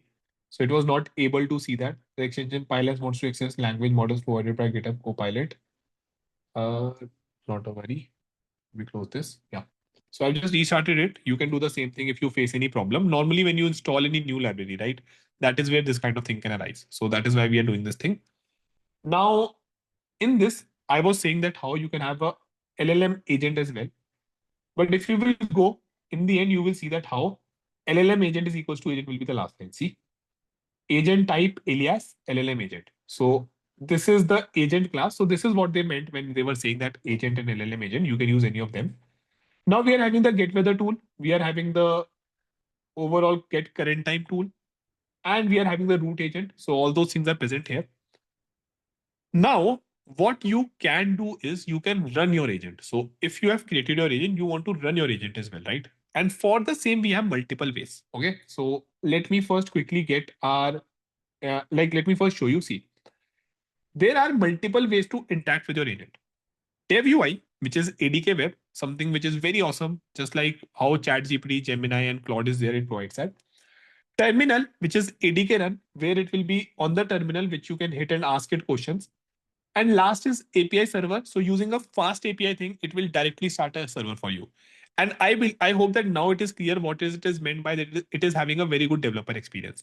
So in other frameworks where you might have to create APIs, etc. yourself, in this, it is totally creating the same for you from scratch, right? So we can go on documentation on testing to understand, right? But let's see the first two one, which are going to be very helpful. So for that, let's do one thing. Go inside exactly this particular thing, right? As you can see, multi-agent tools. First agent is also present. We will work on that. So for the timing, I can delete it. Great. So pay attention, everyone. Now, in this, we are having our multi-agent tools. Okay. What I will be doing is I will be just writing ADK first. Now, when I write ADK, you will see that it is asking that, hey, ADK is a generic command. Please write what else you want. Now, you can either write API server, starts a fast API server. You can write create, so it is just used for creating. Deploy agent to hosted environment, so a little bit advanced again. Run and web is, I think, what we can play around. So let me first do ADK run. See, so okay, my bad. ADK run multi-agent tools. Now let's see this. Hopefully it will work now. So see, it has kind of started a entry kind of a thing here where you can ask anything here, right? As you can see this. So in here, what you can do, everyone, is you can easily ask your question. Let's say if I send hi, if the settings are fine, it is going to reply you. Hi there, how can I help you? Now, if I ask it, can you tell me the weather in New York? Let's ask this question. Okay, weather in New York is sunny with a temperature of 25 degrees. So as you can see, we are able to interact with our agent, right? So in the backend, it is using this Gemini 2.0 Flash. And this is what is meant by running via the terminal. So I will just make it pretty clear for all of you. So let me get this thing here, right? Now, again, there are multiple ways of running this. So let me get a terminal icon pretty quick if it works. So again, one is via this terminal, everyone, right? So let me get it again. I think terminal icon, right? Yeah, I think this is a pretty good one. So let me just copy this. Copy. Okay, cool. So One is via this terminal. Okay. So this we can easily get via just doing a ADK run. Okay. Next is going to be very good and helpful. Okay, and I will just have this thing as well, everyone. So where we can have all the commands so that we can refer it. Next is going to be something which we will see. So for that, I will just try to have an image because I have that. But that will be via ADK web. So I'm just adding it, right? So this is going to be via ADK web. I will be showing you this as well. And I think the last one is just via this fast API. So fast API icon. And yeah, I think we can take this one, right? So grid copy, yeah. So next is via fast API, which was I think via API server. Okay, so in the backend it is handling all these things. So you don't have to worry on these. That's a good part with Google. That in the backend it is having this ADK, just API server, right? Great. So these are the three ways, as we have seen in the documentation as well, everyone. ADK run multi-tool agent. This is how we can run it, and you can ask your questions. Now for the web part, which is the most awesome. First, let's get out. Right? Let me exit. Okay, so it has been aborted. Let me clear everything. If you do ADK web, it is going to start a very good console which you can directly access on the local host. So let's go here, copy this, and go to the localhost 8000. And see, you can see that how nice it is, right? So this is what I've pasted here as well. Like with time, you will get hold of this. Earlier, this icon was also not there. They have added that. This trace was not there. They have added that. So all this has been done in the last month only. I think last 1 or 2 months. So what I mean by that is that they are doing constant improvements, right? So now trace, event state, artifact, session, evaluation metrics you can create here, right? Session ID. So it is, I think, very much close to how we have in Chat GPT, right? Or any other framework you want. So Chat GPT. Okay. So see how we can have many things here. We are having this things to ask here. Okay. Similarly, we are having a type box here. We are gonna have a new session just like Chat GPT has new chats. If I just enter hi, it will come with a message. There will be trace as well that okay, invocation was handled, then agent run, then LLM was called. If I asked, can you tell me the weather in New York? Now I'm asking for New York because this is the tool we have given. You will see that how it is calling the tool. So again, very nicely they have handled all these things. So it is very important you understand this for your testing purpose. Now, if I go on events, since it is also event driven kind of a thing, I ask the first message like this is again for this particular thing. Hi, how are you? This is the last message. Then it called the function as you can see. So see, how can I help you? This was something. Then we ask it for the weather. So it went forward and it called the weather tool. So you will be able to see things properly here. You will be seeing the exact request thing of the event and the response thing of the event as well. Okay, that how finish season was stop. Argument was city New York. So if you will go and see the definition of the function, like if I just kind of make it a little bit down, see, it is expecting an argument of the city. What exactly is that meant? So it went as New York. It was able to then change it and get the answer. See, it is sending the same as New York, already in small, right? Candidate token, all these things. Request, what was the request exactly? Okay, which tools it got. So it got the information about tools as well. Like what exactly it has get weather tools and the get current time tools. So we will see that as well. Don't worry. And it is giving the previous idea as well that what was the chat, etc. all about. So all these things are being used in the agent inside. So very important again, you go inside these things and understand in depth. Then in the next event, once the request has been went, it will be kind of served, and we are seeing that how it is going back. This particular agent here, if you will see in depth, weather time agent, it is just having the get weather and the get current tool. So this is a very good intro inside the world of agents for you all. Now, in the last one, it will be just giving us the result. So tools are kind of now outdone. We have done the part with tools. And the response will be just what we are getting here. See, okay, the weather is this. So this is the very good part. Like it is kind of like you're able to see how ChatGPT works in the backend. Okay, I think that is the best way of explaining this thing. Now, if we close this, You can easily go for again state and everything we will cover state artifact sessions. So you are having just this one session. Session is just like your chat. The second I do a new session, again another one has started. This one is in the back one. And evaluation, you can create your new evaluation set that if I'm getting this thing, what I should get in the input and output. So all those things you can set, right? So evaluation test case. So we will cover about that as well. How we have to change and all these things. But the whole idea is that the main thing that this is how the ADK web kind of works, right?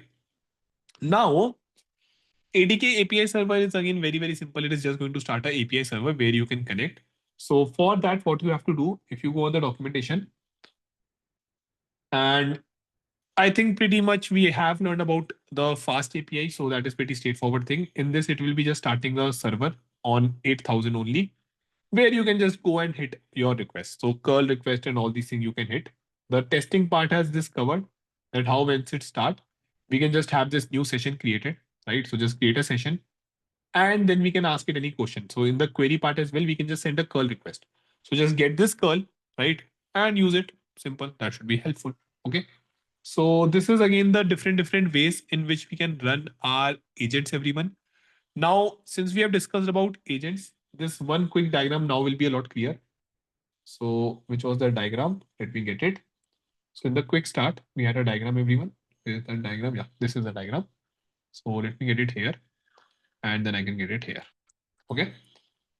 So see, now this diagram will make a lot of sense. How we ask the weather, how agent decides and understand which tools to call, then how to return the result, and we are returning the response. So I think this is very, very much straightforward right in front of us, right? Totally right in front of us. So yeah, I think we can just connect this and this and this as well. Okay. So these are the three ways, everyone, as we have seen. Now, there is another way of creating our agent. So what I will do is I will just quickly close our local host. Now, the second you close it, each and everything is lost. If you refresh, uh, it's down. So you will not be able to access it. Plus all your session chat history, that is pretty temporary. Everything is lost now. Then now what you have to do, everyone, let me clear this everything out. If you click ADK, there is another very, very important command, which is ADK create. So let's use this as well. Okay. So clear it out everything. ADK create. Now it is just like a starter template where you can create your agent. So if I do this ADK create, pay attention, it will just ask me a few questions. Okay, so it is saying that error missing required app name.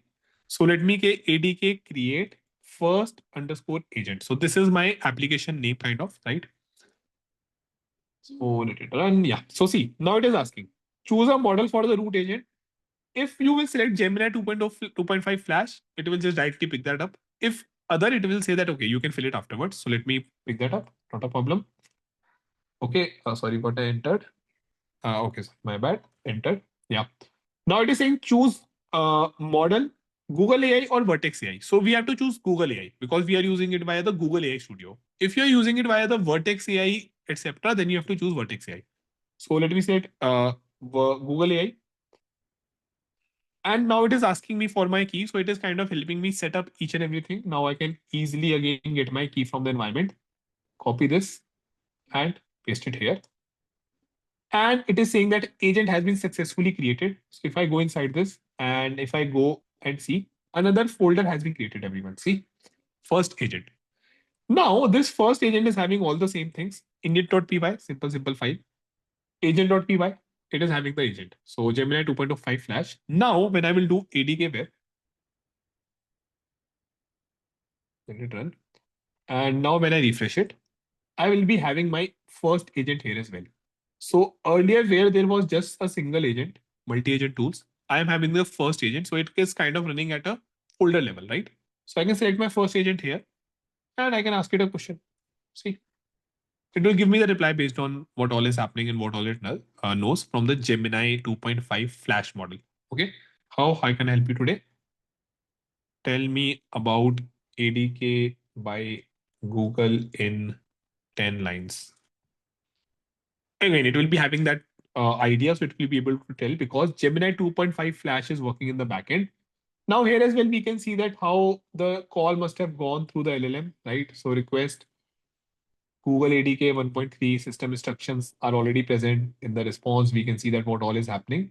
So that is each and everything what all kind of is happening in the backend. Pretty good thing that we can easily see the same as well, everyone, right?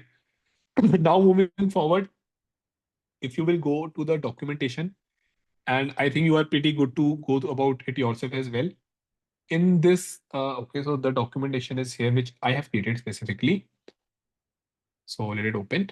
It will be very helpful for us, right? See. Here, all the things which it asks you to do, we have done the same. So it is just for your reference. Scaffold the app via CLI. So you can see that how we kind of run the same thing. ADK create, ADK run, ADK web, ADK API server. All these things we have discussed. Now structure which we get has been explained here with all the files explained. Then implementing the agent, how we can create a capital city tool, and then we can ask it a question, LLM agent. It will be giving the tools. This thing is a little bit advanced, so I will like to remove it for the timing because it will make a lot of sense once we done the same thing afterwards in depth. Then how you can run your agent in 3 ways. Totally, I've explained these things. And this is also something which we can remove for the timing. That should be helpful. Okay. So these references you can just ignore. I just provided something and kind of got it summarized via some LLM. So it just added some references. And yeah, this is all what it talks about, everyone, that how exactly agents are defined. Now, if we will go inside the agent class as well, let's say here. So let me go to the official documentation of the agent, right?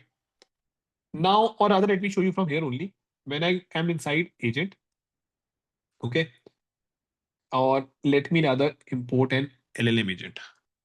Again, they are the same thing, just the alias. So totally same. Let me use LLM agent. And now it is showing me all the tools and things. So again, they have also enhanced this a lot, right? Name, description, sub agent, which we will be seeing, callback, again, we will be seeing, model, instructions, global instructions, tools, what we are providing, generate context config. So this even I will have to see, like they have added that recently. Disallow transfer to parent, disallow transfer to peer. This will come in handy when we are having a multi-agent kind of a scene. Input schema, output schema, we will see as well in the structured output. Output key, planner, like how do we want to plan it? Code executor, then all of these are callback as well. So all in all, there are not a lots of things which are very difficult. We will be covering most of them. But the idea is that it is still little bit in control as compared to other frameworks. So yeah, that is the case, everyone, in which we have properly defined agents inside our class, right? So like, sorry, properly defined parameters here. Now, again, I will be just repeating this. LLM agents and agents are exactly the same.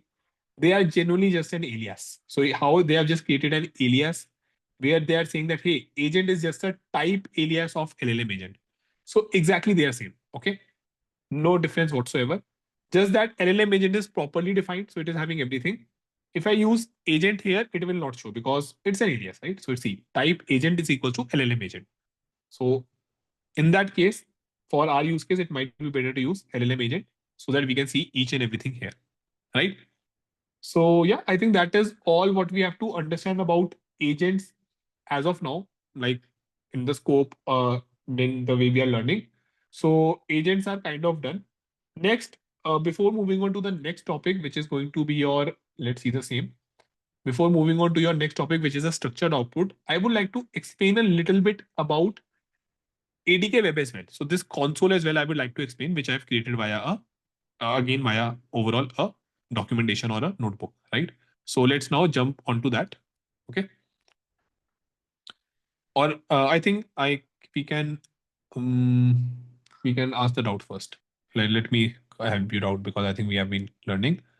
Thanks for easy explanation, but may I know if agent memory get handled in the background or we may have to manually handle it? When it comes to memory, Sanjeev, we can define the short-term and the long-term memory. So we'll discuss on that. Okay. You have defined API key in .env, but where you have set up with py file, how py file is considered an API key from env file. Gemini 2.5 Nash model is free. No, it is not free, Satish. I think it gives you some credits. I didn't get your first question. I've just specified this .env file, so it is using that for each thing, right? How py file is considering API key from env? Acha, that so the way this is defined now. So when it runs, it is able to get those key. Okay. Can you tell how to use other LLM API keys? No, Vinay, I cannot. I was written here now. Like, why jumping the gun? See, Ira, just wait two next module. Okay, just two more modules. Chalo. Let me see the routes. And again, I'm making it a lot better for you. Believe me, it took me a lot of time and I have to learn from scratch. Now, since I have spent so much time on the documentation, I'm able to teach you in this way. Nito, you can see that how it is very documentation of ADK. Generally, I can do a better job. Believe me, it is not a lot sequential. It is generally from here. You will see that why I say that. Okay.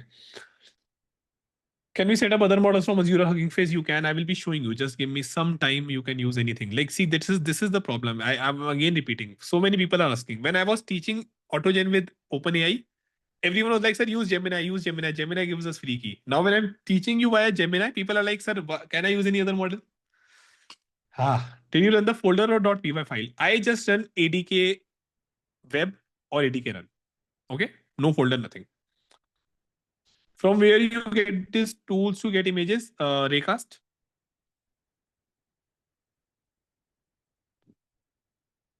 Naive question: does every call to tool is preceded by LLM API call to make the decision to call the tool or LLM for complex query? I think it depends. In AutoGen, we had that reflect on tool use. I don't think any such thing is present in the ADK as of now. Can we have a deep dive session on evaluation, Ravi? Again, just focus on what I'm teaching.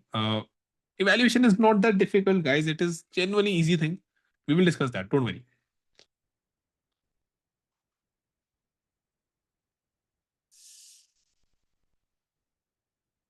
Okay, Tushar, I think yours is not a doubt, but ADK web is pretty good. Also, follow-up question is if that also will be data traces, it can be stored some durable storage. I think there is a way. I will be checking that out with you where we will be moving this to a full storage. Okay, so I will be doing that as a mini project with all of you. And again, that mini project is going to be difficult. I'm telling you. If you don't want to do that, if you just want to stick to the basics and fun thing, let me know. I have again good things planned for all of you. Can you explain more about difference between agent and LLM agent? No difference at all. Exactly the same thing. Alias, nothing else. Okay. What do you mean by in control compared to others? Naman, don't get the context. Can you repeat the question? Thanks for easy explanation, Mayank, but may I know when everything is done? Can you also provide documentation link where you copied the code from? Arey, it is the official documentation. I provided you already. Go to the official documentation, na? Okay. Mayank need mini project. Nee, mini project, ठीक है? That is, like again, that is difficult. I'm telling you, it is not related to agent architecture. It is me explaining that what all is happening here in ADK web, right? How you can handle all those these things yourself. So I have actually done that part as well. Ki how it is happening in front of you. Because see, when you go on production, you will not be doing these things, right? You will have to handle that yourself. The session, the user, the agent, all of this you will have to handle it. So yeah. So Kumar Gaurav, the answer, like the warning is right in front of you. No agents found in the current folder. If you would have seen, I gave you this empty folder. Multi-agent tool was empty. I created right in front of you so you can learn as well. If you will directly run ADK run here, you will not find anything. So that's a problem. Okay. You had mentioned when showing LLM agent parameter that ADK is more in control compared to others. 1 minute. When I was talking about this thing, Raman.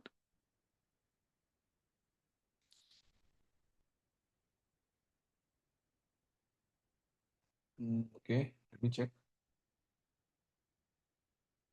Acha, nee. I was not mentioning this. What I was saying is, nee, I remember. See, since agent is an alias, right? In agent, you are not seeing these parameters, okay? Because agent is an alias, okay? Like you can see, right? How agent is not having this.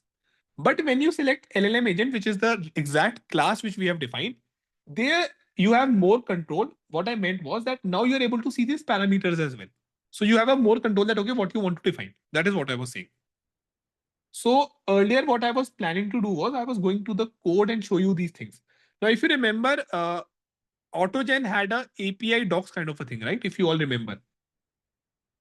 So when we go to AutoGen docs, right, everyone? Okay, this is a medicine, AutoGen docs.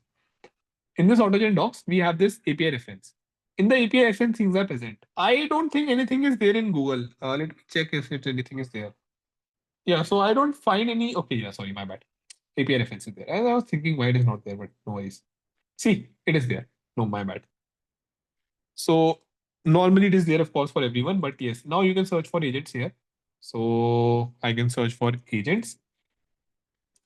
अब ये थोड़ा सा like this comes from my bad or good habit of being a coder, finding the right documentation. So देखो, it is just showing you the schema. So now I think it will make a lot of sense, right? It is having everything now, all the parameters, but I think it is not that good. So overall, it's good that we are seeing it the way I'm teaching you. Yeah, it is very complex, very very complex. Yeah, just learn from me. Please forget it. You will get confused and hate it again. Cool, everyone. Any other doubt? Any other doubt? Like the explanation? Very straightforward, very easy. From zone info, import zone info. What is the use of this function? Well, you could just copy paste it in ChatGPT. It's a basic function to get this thing, right? So you will see where it is getting used. Let me close this. From zone info. Yeah, see, it is just for this thing, for some date time thing. So what we are doing is we are getting this time, right? So for this is where it is getting used. Yeah, zone info TZ identifier. So getting the zone, I think. Okay. But yeah, Acha, one thing I will be again repeating. Please focus because as I'm saying, ADK ka documentation is good in some definition, but overall it is not very linear. So very, very difficult to follow. I genuinely had so much problems. Plus, there are few things which are mentioned out of the context. Like fear, like the problem is coming here. The answer is in some other folder altogether. So I will be showing you these things. Break ले लो, as you will hit me. 10 हो रहे 10 में वापस आते हैं. ठीक है, let's come back on 10. Okay, clear everyone? Clear. बढ़िया बढ़िया बढ़िया. Not able to find out the agent.py, you have copied the code. Nahi, Satish, again, please focus on the class. When I gave you this thing, it was having multi-agent which was empty. First agent I think was there, but I've created it again. So just create it with ADK create. Okay? Will be helpful. Sir, I can only see still module 8 in ADK folder. Yes, I have spent that only. No worries. I have sent it myself till module 8 only. Chalo, let's come back at 10 everyone, okay? I'll also have a little quick break.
Okay, everyone. So let me change my name.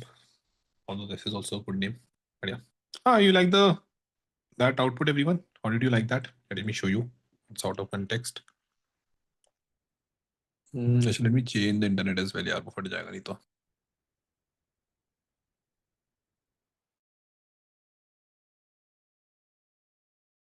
Any issue in the voice or in the audio, I've switched back to the Wi-Fi. I'm going starting in ADK web. It's giving cold start problem. It's problem with ADK itself. What exactly is the cold start problem, Arun Kumar? Can you explain that a little bit?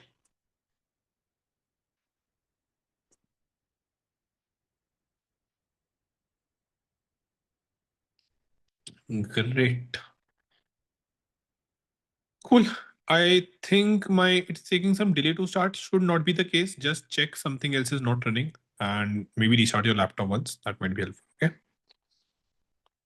Cool. So yeah, you would like to see this? How I created this, everyone? You like this? Is it funny or is it good? Let me run it without noise because with noise, it's pretty good and funny as well. Yeah. So here I have used Nano Banana plus Google View 3, both. Nano Banana is for images, na? But it's a feedback kind of a loop. Okay. So what it does, I will tell you. I will be uploading the video most probably by today. Today at 7 or 8 p.m. I will be uploading the video. So please see that here. I will share the link as well with all of you. So what it does is that you will give it the image and then it will ask for your feedback. So like here's your image, please choose an option. In the option you can choose if you want to, if you're fine with it, if you want to move with the video, then what do you want to do in the video? So it's human in the loop kind of. Nano Banana, how much is the charge per image approximately? Nano Banana is not expensive. Google View 3 is. Okay. You always keep experimenting new feature which are in the market. Yes, I do that. Modeling profile के लिए apply कर दो sir. हाँ यार, that was also the goal at one time, but get into a little tech. हो जाता कुछ ना कुछ तो. चलो. So we'll share that with all of you. Like last year, like last Sunday also it was created, but I already taught you around 11:30, 12. तो फिर मैंने कहा कि भाई गालियाँ दोगे फायदा नहीं है. But it's a big framework as well. If I show you quickly, no, it's pretty big framework. Like not framework, sorry. Where is it? Ah, yeah. Yeah. See, it is this big. So Telegram say image, then creating the image and feedback loop, then key.ai. Okay. How much do you spend for these two images? Images are not expensive. Expensive thing is video, not the image. Okay. Video is where I have to spend, not image. Actually, I have not launched it. Like I recorded that, I think on Monday or I recorded that. I think it was Monday, Tuesday only. I forgot that. And yes, share this JSON. I will try to share with all of you. Don't worry. Chalo, let's get back.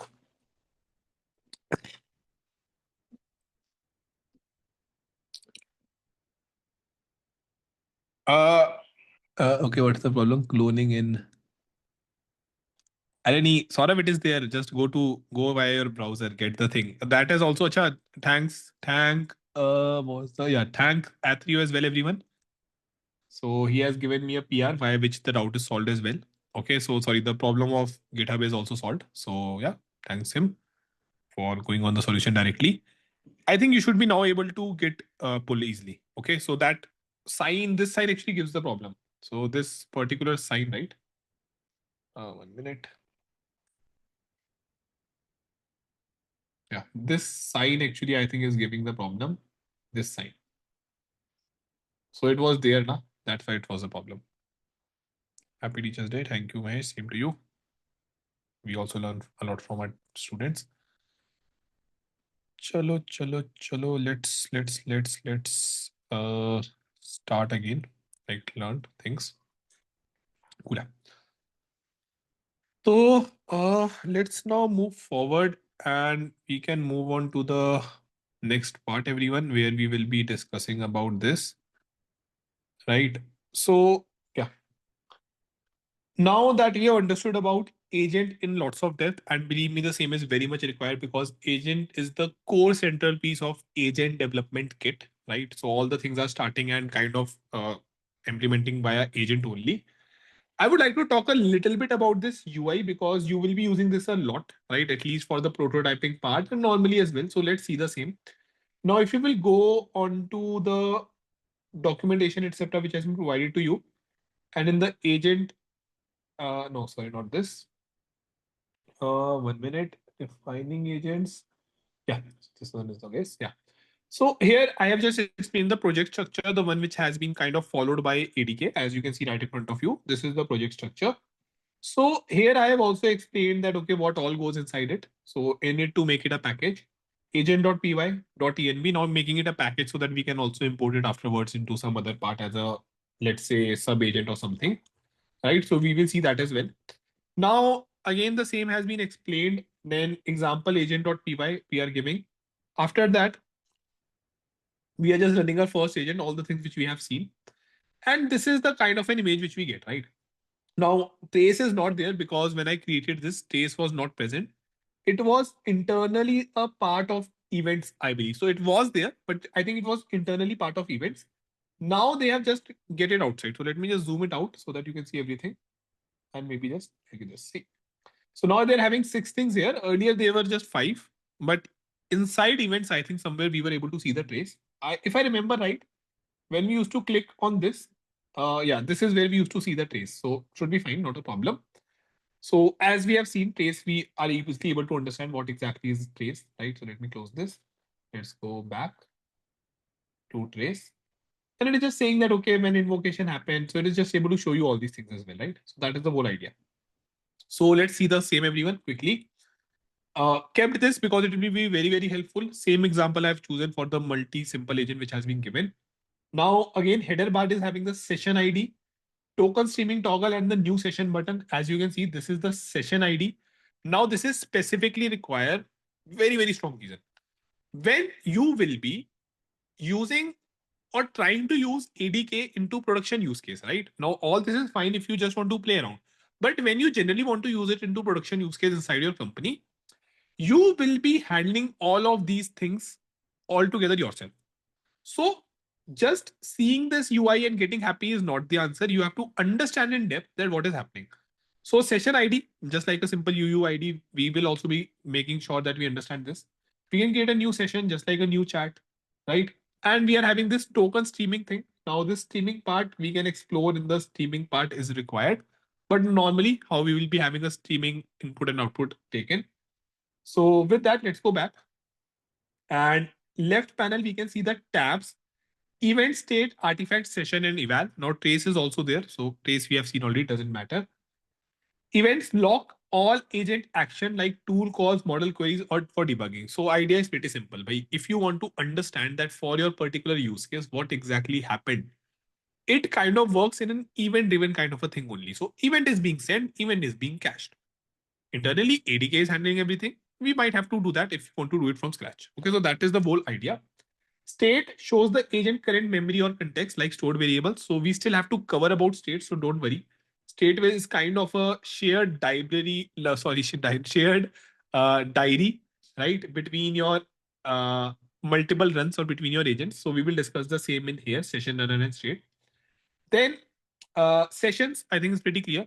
Artifacts, list generated files or data like reports or images. So just like artifacts, like if I just quickly go and define artifacts, right? What is artifact? An object made or modified by human being, something observed on in scientific investigation. So yeah, scientific artifact, something of interest, some image, some reference, all these things. Evaluation, test your agent performance with evaluation set. So you can just directly create that directly. And then eval tab details, which is active in the screenshot, as you can see here. So eval eval set shows 0 in the image, no sets created yet. Create new evaluation set, lets you define a new one, description, all these things. Then we can just duplicate the same as well. Okay, so that is the whole idea around evaluation, specifically chosen this because others are still clear, right? Now, right panel, I think chat interface is pretty straightforward. How we have this chat thing happening, how we have this chat box. This is the whole chat interface. How we can ask and scroll up and down. We all have used now Chat GPT, Gemini, Claude a lot. And I think, yeah, that is all handled. I can delete this, not a lot helpful. So this is all what we have to understand with respect to your ATK web UI, everyone. I think overall, it's pretty straightforward. What I will highly suggest is once you are able to understand this from here, please spend initial time in understanding this in lots of depth, right? I see that, okay, for each event, what exactly is happening, how the events are going, right? How wow, like state and everything will make sense. So once we have done with this proper all the steps as well, it will be making a lot of sense that you spend a lot of time so that you understand it in depth. Okay. So yeah, with that, I think now we can easily mark the biggest part of our here. So that is your agents. So let me mark it as a good nice, right?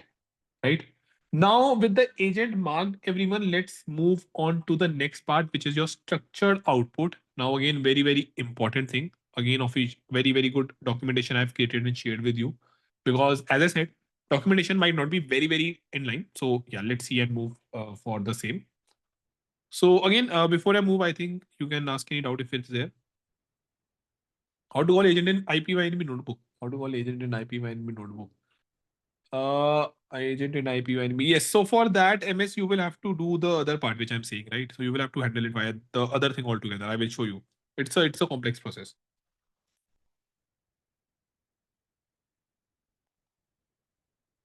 Because ADK works on this session, etc. all. So you will have to create those things. Okay? Can we have a single env file for multiple agents instead of one env? I think you can have just maybe use the load.env and load from the parent directory. So you should be able to handle that. Just ask any LLM, it should be able to give an answer. Okay. But you can have.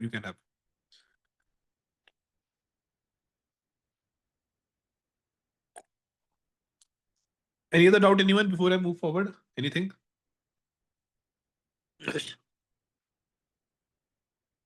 Quick. This was a bigger topic, but ठीक है, बाकी are easy. All good to move forward. Can I get a thumbs up?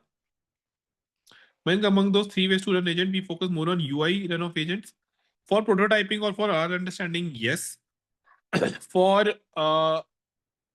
production kind of a thing, I think you will be good with fast API server. You can just send the curl request. That is pretty fine.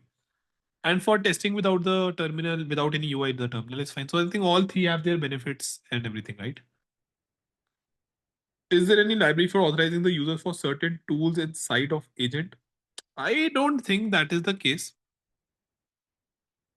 Mm, maybe when you are defining your tool, you can wrap it inside your personal function, right? And then you can just check for the password. Or maybe you can ask your agent about the password somehow, that if, let's say, you can give it in the instructions that, hey, if you have to use this particular tool, then first ask user the password, and in that you can do that. Can say how to run in fast API command. I think, Belugu, if you just do ADK run server, it will start a fast API server. And I hope all of you are aware about fast API server. It just starts the API endpoint where you can hit and get all the things. Does it mean users will have blanket access to all tools once authenticated? Again, it depends on what kind of things you are using. But yes, but I don't see any problem in that, right? Like, what's exactly is the problem if you're giving it? We can control the agents, which agent is having the access. So via that, maybe we can do that. Like, we are not giving the agent a tool. But if your agent is having the tool, we will want to use it, right? Maybe we can just ask for a password. I think that's a pretty good mechanism. Mridula, because you have not defined your agents. If it is saying no agents found in current folder, make sure of 2-3 things. First, please run inside the third folder, which is your three agents in ADK. This one here, right? And please make sure that you have defined your agents. I think I gave you an empty file. So that's why it is the case. Okay. Clear? Great, everyone. Good to move forward. In web services world, we control access to various APIs based on the role, trying to find if it needs similar in agent fund. Again, I think you can do that. That should not be a problem. Matlab, you might have to do that irrespective of the framework. So let's see that how you come up with these things. Where let's say maybe you are sending a file which is having the secrets and etc. Do we have the session till 12 p.m. today? No. Yeah, they go. I can take it. I have the energy, but you all will hate me. So I don't want you to hate me. So that's the reason. Okay, I will be extending your sessions because I'm liking to teach in depth. I hope you are also liking it. Plus, again, I'm putting lots of effort so that you have the best overall experience in learning this agent thing. And you were able to crack the job because many people are able to crack the job from the last batch as well. Acha, two announcement. With that, I remember. Can I take 2-3 minutes as well of yours, everyone? 2-3 minutes just. So the two announcements are that first, we are kind of opening, like not opening, but we are thinking that we will be having or giving few of the people a chance that if they want to record something for us, right? We will be again. I'm sending the message, okay? So I will be sharing this in all the groups as well by tomorrow or today. I think we can quickly go through the message. So the thing is that what we want is like normally, because like right now I am also teaching since long time. Christopher is also teaching this a long time. So me and Christopher were discussing that what we are planning to do, and like kind of a good overall opportunity. And for people who are interested in teaching and everything, what they can do is they can help us in creating and working on projects. So they can create a projects, right? Properly in depth, like you can see the references or the way I teach, where I have everything set up, explaining you properly. And you can send us a recording. Now, again, please send the exact recording. Project can be from anything, from data science to AI. It should not be the copy of exactly what we are teaching. It should be a separate new project because new copy project will be exactly you have the whole idea, right? So it is not that if I have given you A to B, you are making A to C. No, do that M to N or X to Y. Okay. And yes, you can just send us the full recording, not lots of question, just the full recording. We will into the coding or the explanation part. Complete the way I'd make you do projects. 1 hour, 2 hour plus. From setup, from prerequisites, from each and everything. You have to do this thing.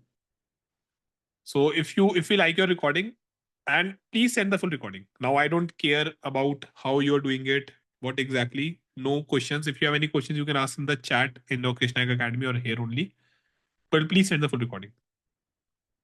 I like the teaching, but we need to handle multiple screens and presentation and drawing right now. That is very difficult. Believe me, it took me years. Took me genuinely years.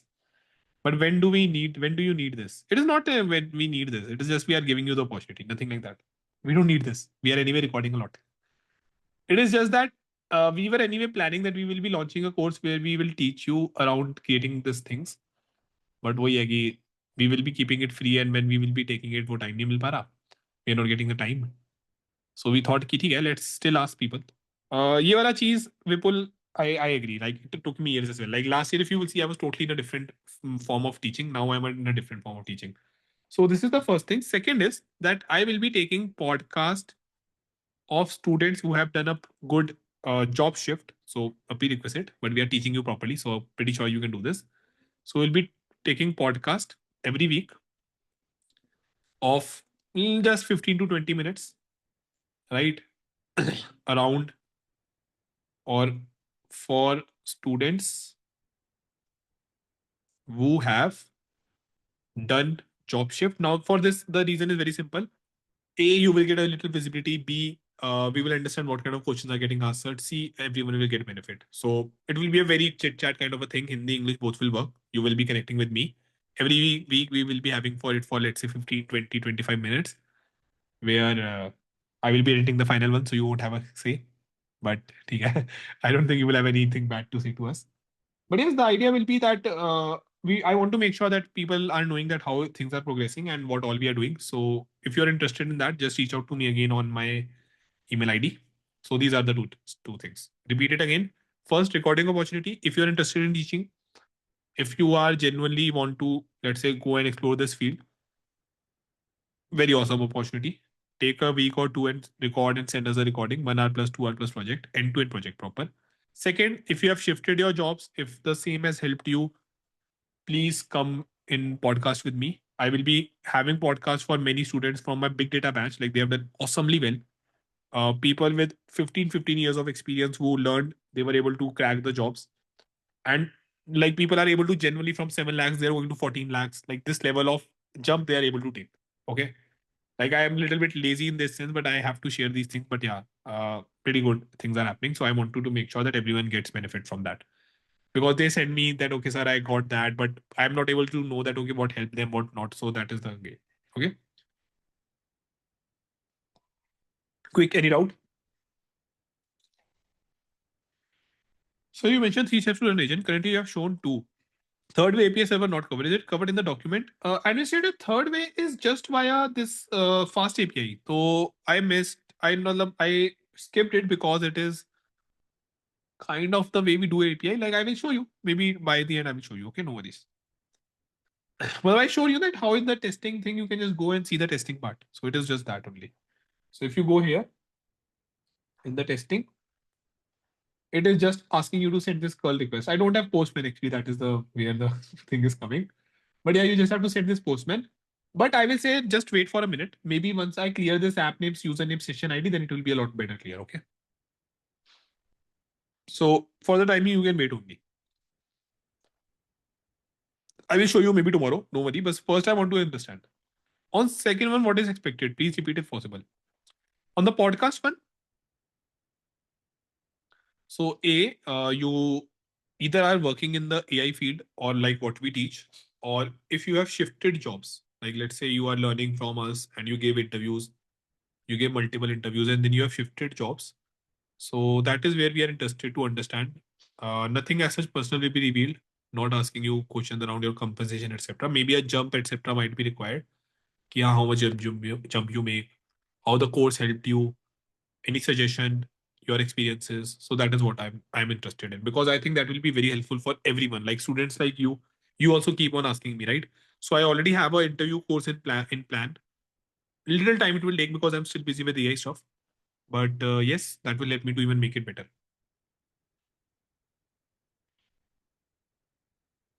Okay, so for anyone who is interested, very casual it will be, nothing like ki, we have to set up anything. No, proper just normal Zoom call we will be having, recording it and everything. Okay. Also knowing about hackathon, Sahil, I'm understanding about that. I have to give you a few things first. First, I gave you those things, then I will have a hackathon because I want to share more things with you. Okay, then we will have a hackathon.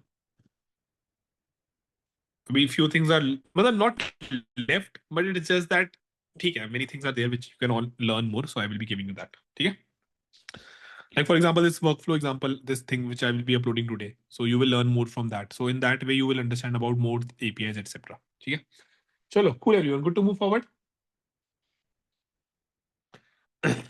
Please have mandatory question in the podcast. How did you search for jobs? So yeah, Ravi and everyone, question around that will be there. Ki how did you apply?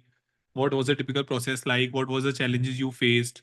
How did the course help you? Okay, how again? It's not a like praising kind of a thing as well. It's just for helping others. If you find some other use case, you can just tell us, right? So that should not be the problem.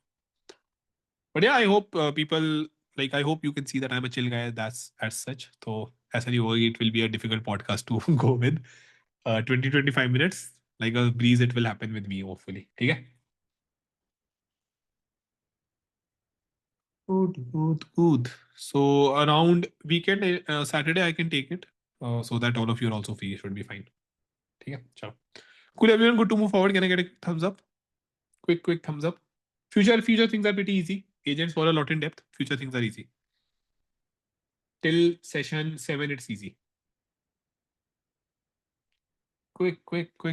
Thumbs up. There's a delay. There's a delay.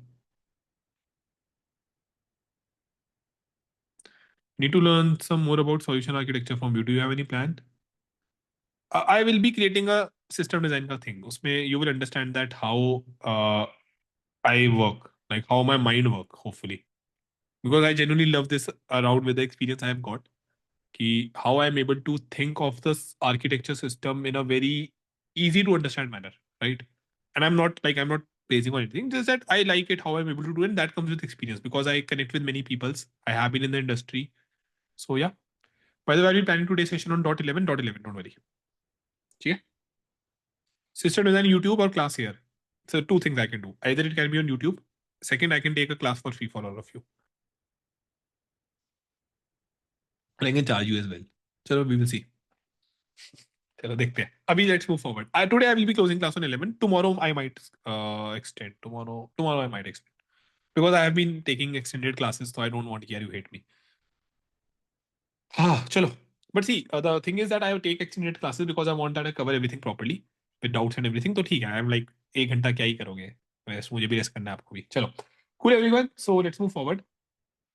So great. Now, since we have understood about the first three very, very important things, we have understood about the installation, the introduction, and the agents. Let's now move on to the structured output, right? So here as well, created a pretty good thing, which I hope all of you will like. Let's go forward. And if we close this, so agent, if I will close everything, will close. Yeah, .pnb closed. Let me close others for the time being. And let's move on to the structured output, which is our module 4. Now, in the structured output, okay, so let's first see the same. Why structured output matter? Defining schemas is pydantic, generating JSON output with LLM agent, live demonstration with email and 2 to 3 examples. We are going to see all of these things. Pay attention. Now, again, this this is a very, very good overall diagram or a flowchart to understand about the benefit of structured output, right? Structured output, it is a predictable format, so you're not just getting anything.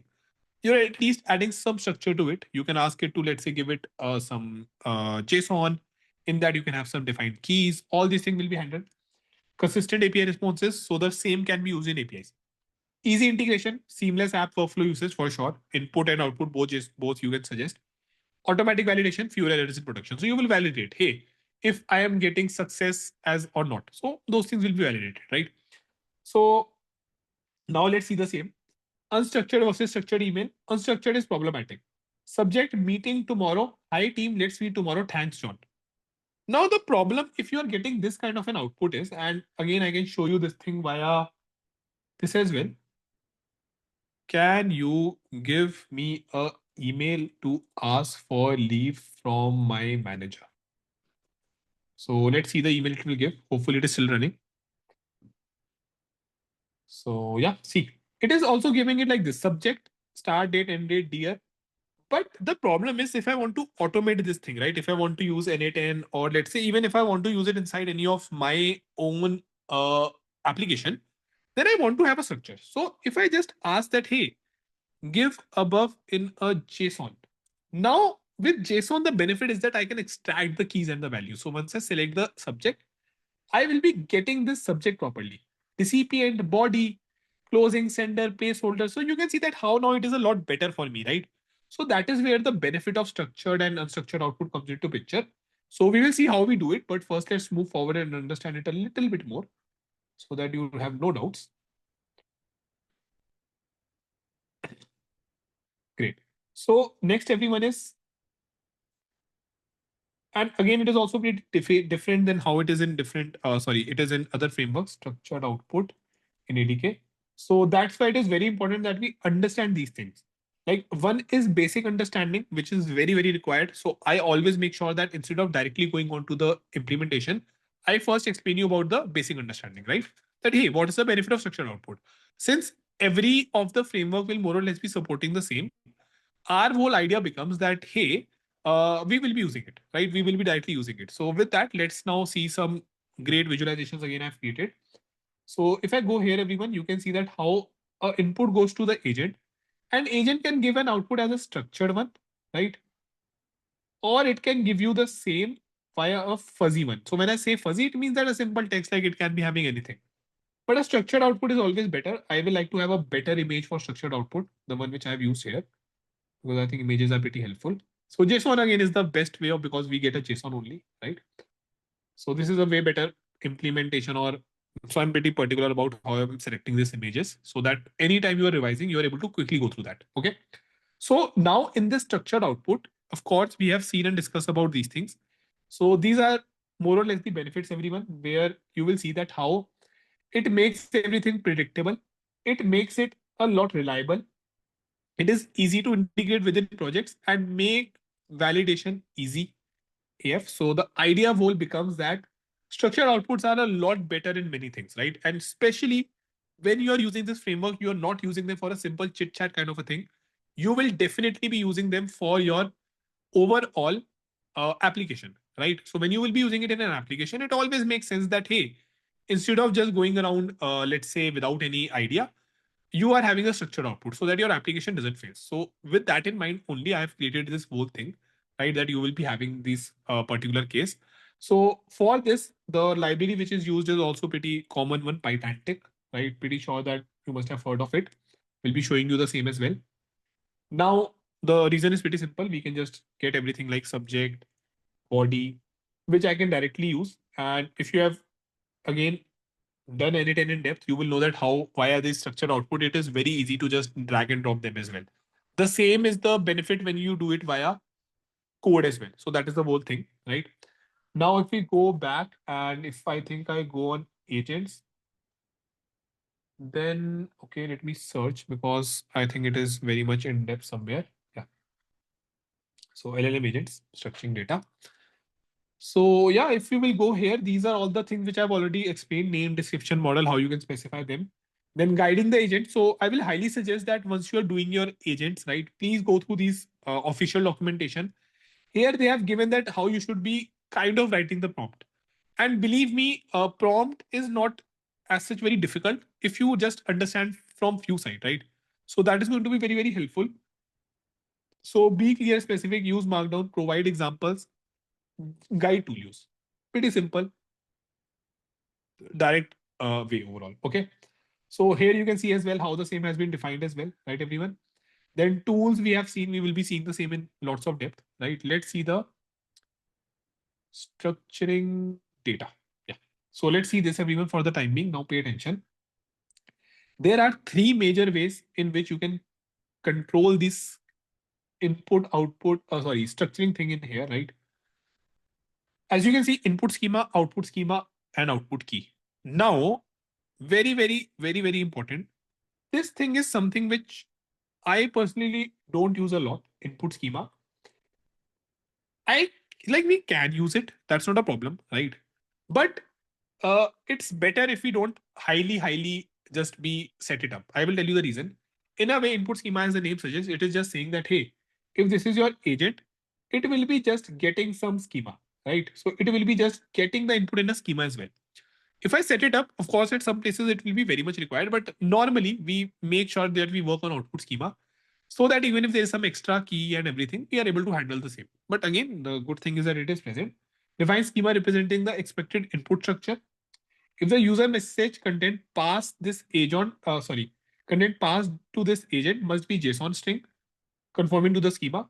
Same for output schema. You will give a schema that hey, I want it in a subject and body. It will give it like that only. And then output key optional. So provide a string key if set the text content of the agent's final response will be automatically saved to session state. This I will show you for the timing. What exactly is meant by output key is that if you specify the output key, right, then it will be able to easily tell you that it will be able to save that particular key onto the state. Now I know that we have not discussed about state. State you can just think of shared key value pairs. Okay, so I will show you that. Don't worry. For the timing, let's move forward and see this in action. So what I will do, everyone, pay attention. I will go here and here I will just make sure to create a structured agent. Now, for this, the code is written here as well. We use Pydantic, pretty common library, right? So Pydantic create contacts for your agent's output and input as well. Okay. Email content, subject and body. That is what we are using. Type checking, it makes sure that the type are fine, or if you have to do some type casting or something. Description guidance helps the model understand requirements. Very, very important. Please make sure that you write this. Validation reject malinformed output automatically. Okay, so what I will do, I will go to my requirements. I will quickly add the Pydantic. I will go outside and just open the this thing. Close my currently running thing. So everything will be lost now. Then just go a little back. Pip install -r requirements. Clear everything out again. Now I will just cd into module 4. Now again, I'm doing all of these things so you're easily able to understand the same, right? ADK create structure underscore output. So it will again ask me for the details and everything, right? So I'm using Gemini 2.5 Flash. I'm using Google AI. I do have the key, so I will just give the same quickly to it. Please use your own key. Mine will be deactivated. So yeah, seems like it has been done and I have the structure output created as we can see here. structured output agent, right? Now, to make sure that it is confirming to the output, for the timing, as we have discussed, let's have LLM agent, right? Because I'm able to see all the things here. Now, if you will see, first we will get this base model and fields, or rather I will copy this one only from the documentation so that if tomorrow they change anything, you are also aware of that. But again, totally on you, you can define any way you like. Pydantic, we have installed base model and field. I am saying that capital output is extending or inheriting my base model, right? So again, a little bit understanding of OOPS will be required. Awesome video I have, you can check it out, right? But OOPS understanding is required here. Like very straightforward, not a lot, but at least you should know that, okay, this is inheriting. Capital, string, field, I have described description, capital of the city. So if I give this overall way out everyone, then in this thing, you can see that how I can provide the output schema. So if we go back, now we have output key, which I will share here only, no worries. Output schema. Now, one thing more, please don't fall for the autofill here. Like it can give you totally wrong things because these LLMs, they are not aware, right? They are not at all aware about how are the latest agents, these things kind of working. Okay, so that's why it can give you wrong things. Now it has an input schema as well, which we can use. So for the timing, I think this is fine. Now let's go back and let me write a little bit of better thing as well. So yeah, I would just like to copy this because it was mentioning. Now when I ask you to go through the best practices, it is mentioning that hey, or I think it is written in the bottom as well. So where is it written? Just a second. Context. 1 minute. Let me check. Code execution. No, this is different. Plan React agent is different. Okay, so what I will do, everyone, just pay attention. Here, it is written around there. So, mm, yeah, guide tool use the desired output format for its output. So it is saying that respond in JSON, and we have to provide this thing. So again, it's a best practice in ADK normally. So in the instruction, I will give it like this. Okay. I read it somewhere. I will just quickly have a look. But the idea is that in ADK, it is always suggested that you give it properly. ADK works a lot on the documentation which you provide, right? Unlike other frameworks. So once I've done this, now I will do ADK web,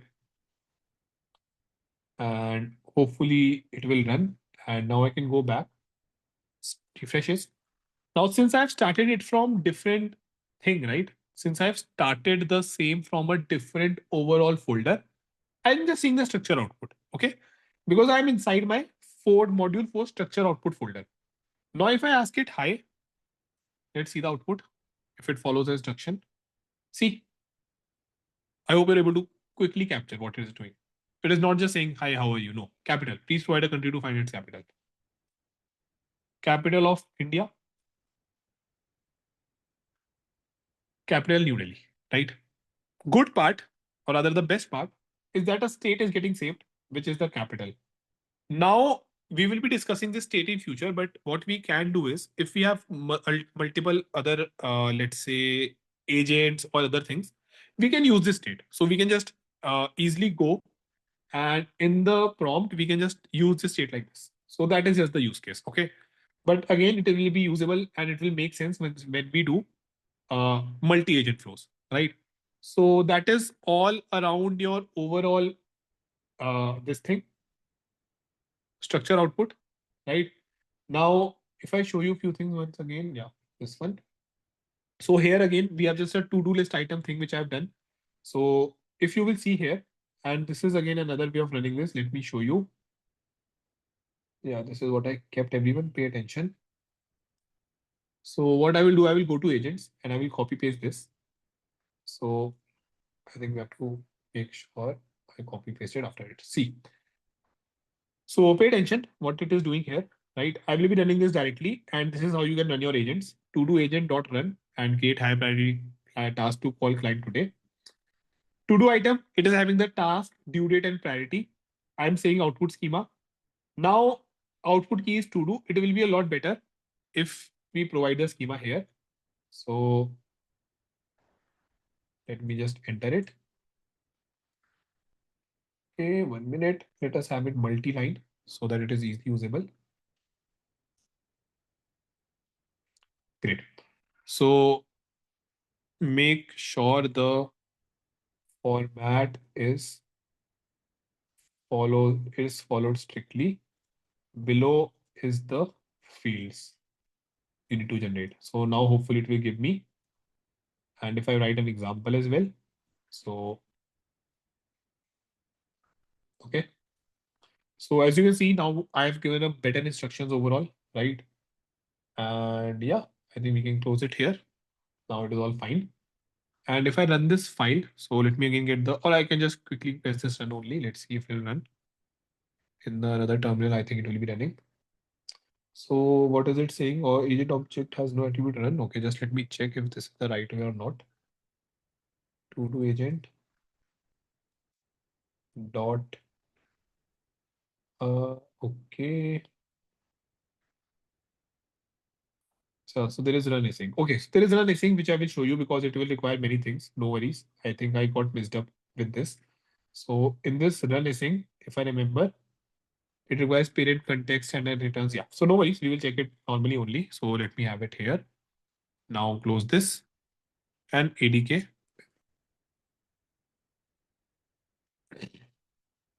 Now again, if I refresh, if I just send hi,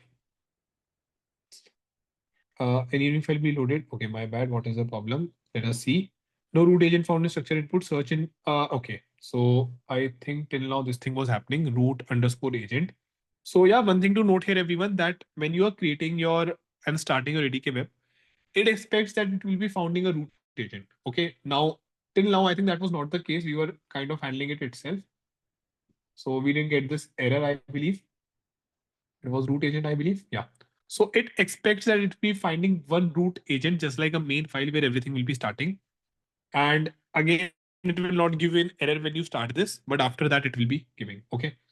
So there are many things like this in ADK, which I will be showing you. Now, if I send hi, let's say, so it will try task, submit, record, due date, high, hallucinated, not a problem. We can do a way better prompt engineering, but in the state, we will see this so that anyone in future, any other agent can refer to that. Okay. So the major idea is that only that we can get in a structured output. Few things which are a little bit not the best in ADK.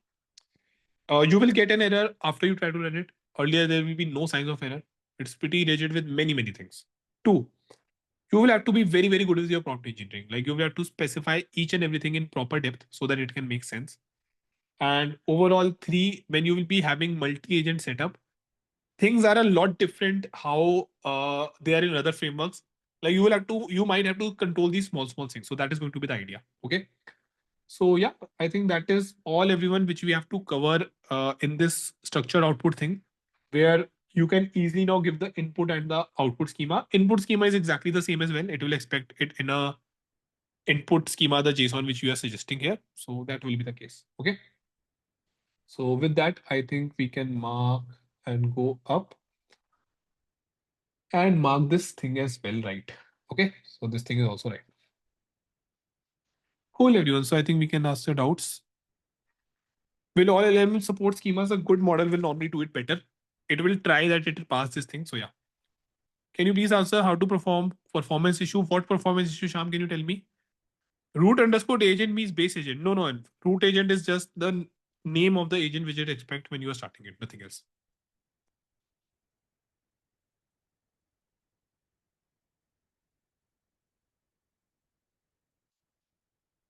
This is easy. This is easy. This will take time. These are easy. This is easy. This is easy. This will take time. So more or less, I think we will be doing multiple projects. Will we complete this and it will be done? Let me see questions. Does it have impact on performance and its response needs to be structured? No. Your LLM is just doing the same thing, right? So I don't think any performance impact is there. Framework is not doing this. In a way, LLM is doing this, right? In the backend, LLM is making sure of that. Google ADK for which task it's good, like Autogen multi-agent, it's good, right? So as of now, if you will ask me, Google ADK is good if you want to use it inside the Google framework. Plus, if you are very, very particular about handling this session user and state, and all of these things, right? So Google provides you a very, very in-depth way of making sure, and you will see the same in this code which I have written, session state. See, it provides you a very, very better way of handling this session app, user session, all these things you can do very nicely. Okay. So in terms of working or running, it is a lot better in providing things it provides, which are not there with other frameworks. So that is where I guess the main power of Google ADK comes. Okay.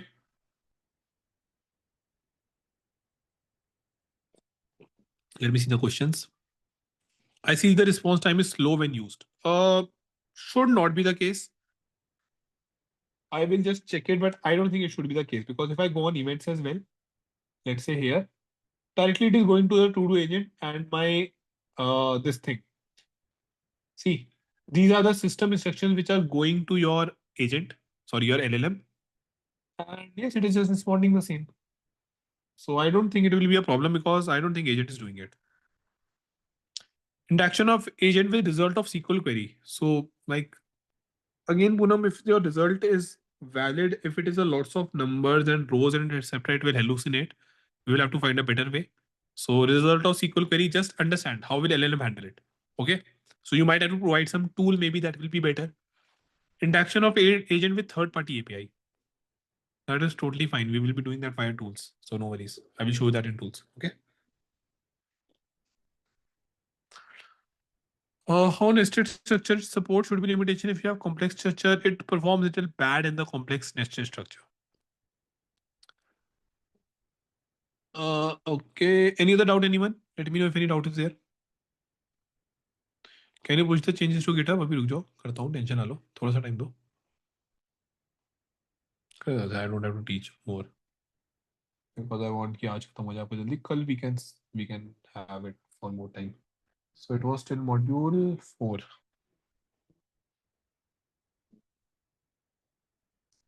Uh, uh, uh,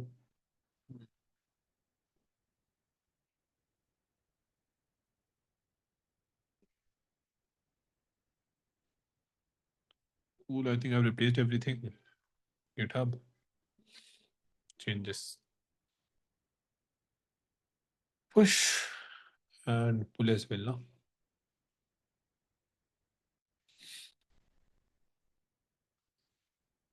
Can you explain the purpose of light LLM again? Is it to just get support for any other LLM? I am not tell it for the first time as well, Satya. How can I tell it again? Which class are you taking? I understand about the output schema, but why is there is input schema? Because enough sometimes we want our agent that it is also taking input in a specific way. So that's why input schema is also there.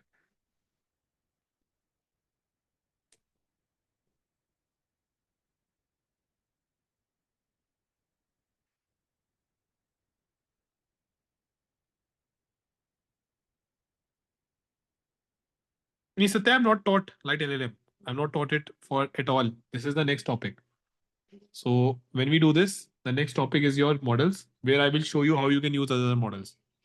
So it is easy, it is easy, it is difficult, very easy, very easy. And again, in the ADK, my main focus will be to teach you that how you have to go inside because that is very, very important. Not right now, maybe, but it will be very helpful in future for sure. Impact of cost while using output schema. Just see and compare the tokens you are getting. So cost will be dependent on tokens. I think it will be lesser because you get less tokens when you get it in a structure, right? So all those stop words and all these things are removed. Okay, it is getting increased. Total output token 214. Okay, you just send a quick query on ChatGPT.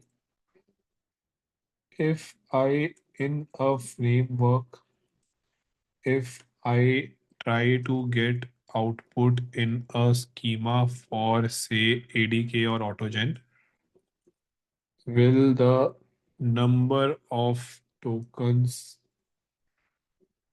and cost increase, or is it just dependent on token? I think it is not getting increased. I think the tokens might be getting increased because cost, as I remember, it is just towards the token only. the number of output tokens. So your schema infos are more tokens. Yeah. So Pawan, I think what is happening is he just do a little bit more thing and maybe give a little better prompt because it will not be the case. Okay. So cool everyone. I think yeah, that was all from my side. I can give you the hands up permission as well for now. Just a second. 1 minute. Let me check that action. Okay, 1 minute. Yep, you can raise hand now. This is pretty good. I found this option finally.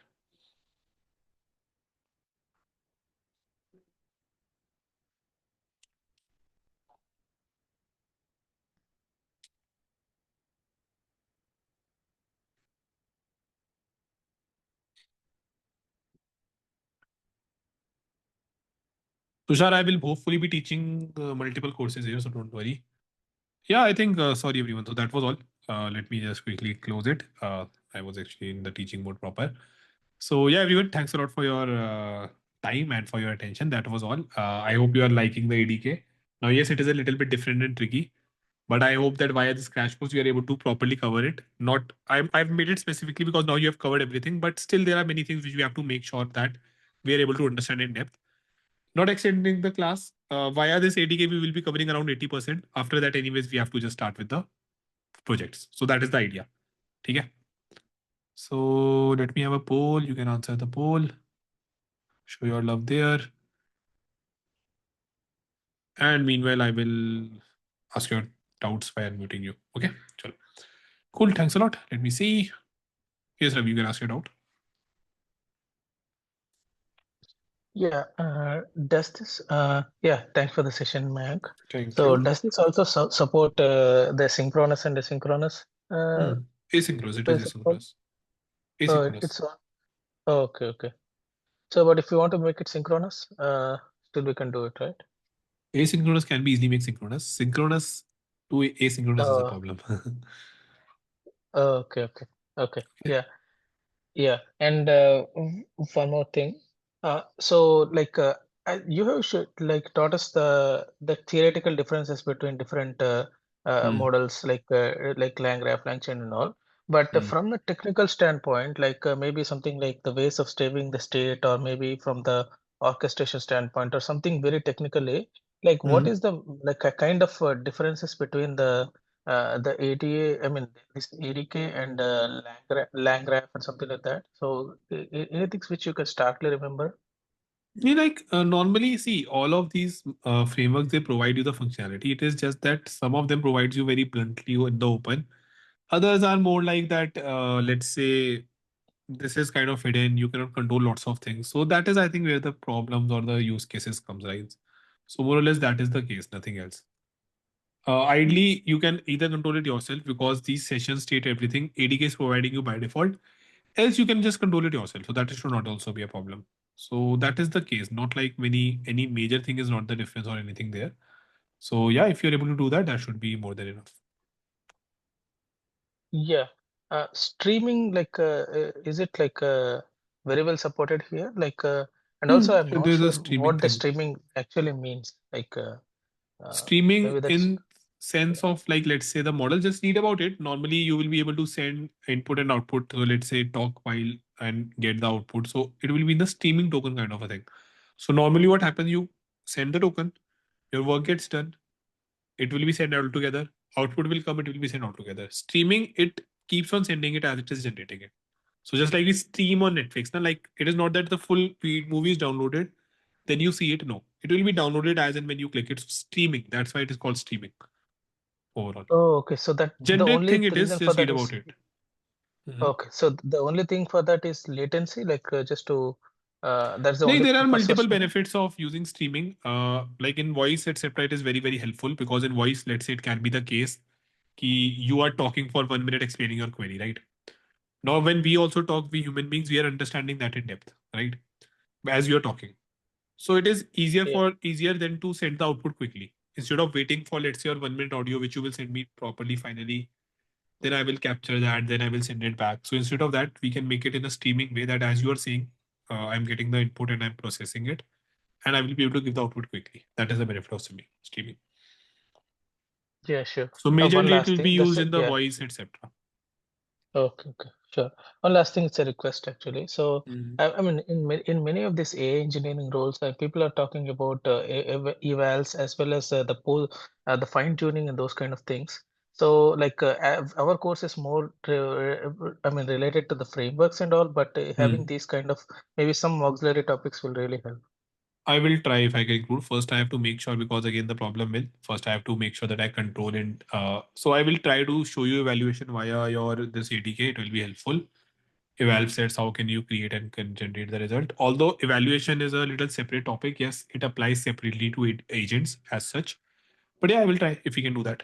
Normally, I am a fan of using the normal evaluation via PyTest or something.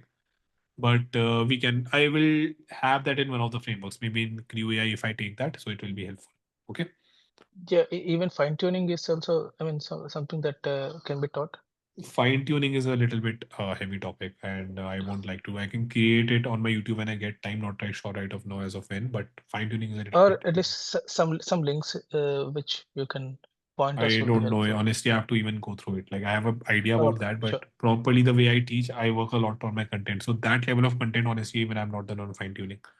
I know what it means, how Perfect. to Okay. work on that, but knowing and teaching is different, right? So for teaching thing, I don't have any. Honestly, I'm not explored, so I don't have anything as of now. Perfect. Thank you. Thanks for the Okay. honesty. Thank you. Cool. Not getting any discount coupon. I think it has been made live yesterday only. I'm not even sure as well. Let me see what all is there. So even I'm seeing the scores. Meanwhile, I think Pradeep, you can ask your doubts. Hi, Pradeep. Yeah, hi Mayank. Hi. Thanks for the class. Nice session. Thank you. New framework Yeah. learning. Just I had one question, Mayank. Like I have one scenario. Like I have the PDF document, which was around some hundreds of pages, 200 pages or 300 pages. In that Mm, particular thing, yeah, basically in the RAG, how it works, like we give the prompt.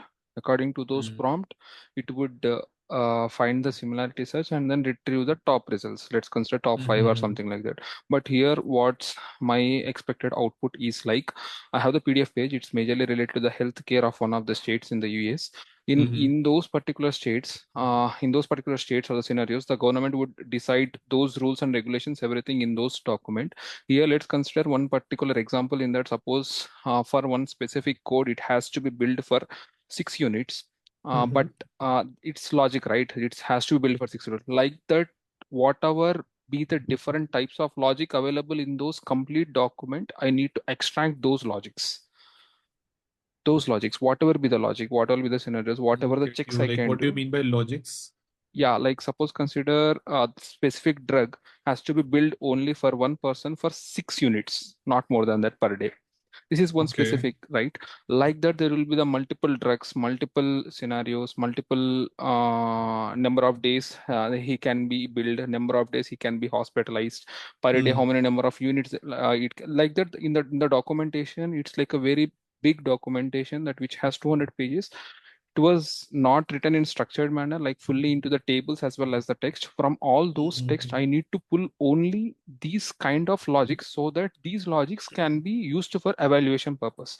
If it has built to the 6 units or more than that in the database, that's next part. But first, I need to figure out those logics from that text document. How I mm. can go ahead with that? Either you will have to work a lot on your rack part, right? Okay, Like hell lot on your rack part. okay, Like let's say creating different notebooks, etc. All these things, or you will have to either create a proper table so that it can create queries for getting that information and have that filters, etc. I okay. think those are the best option. Like because when we are dealing with data at that level, again, just think about this. Now, if it is again something of if LLM has to do go about that, right?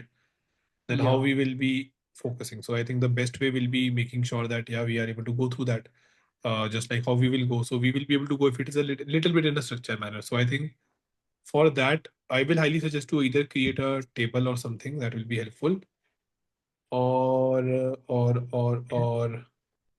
Like rank, what it does, like only for our prompt, it only pulls stores relevant results, right? For Maybe, me, the but it is not objective. always like that. Like it will be able to Okay, pull relevant because if it is like see RAG, you can see like what it is pulling.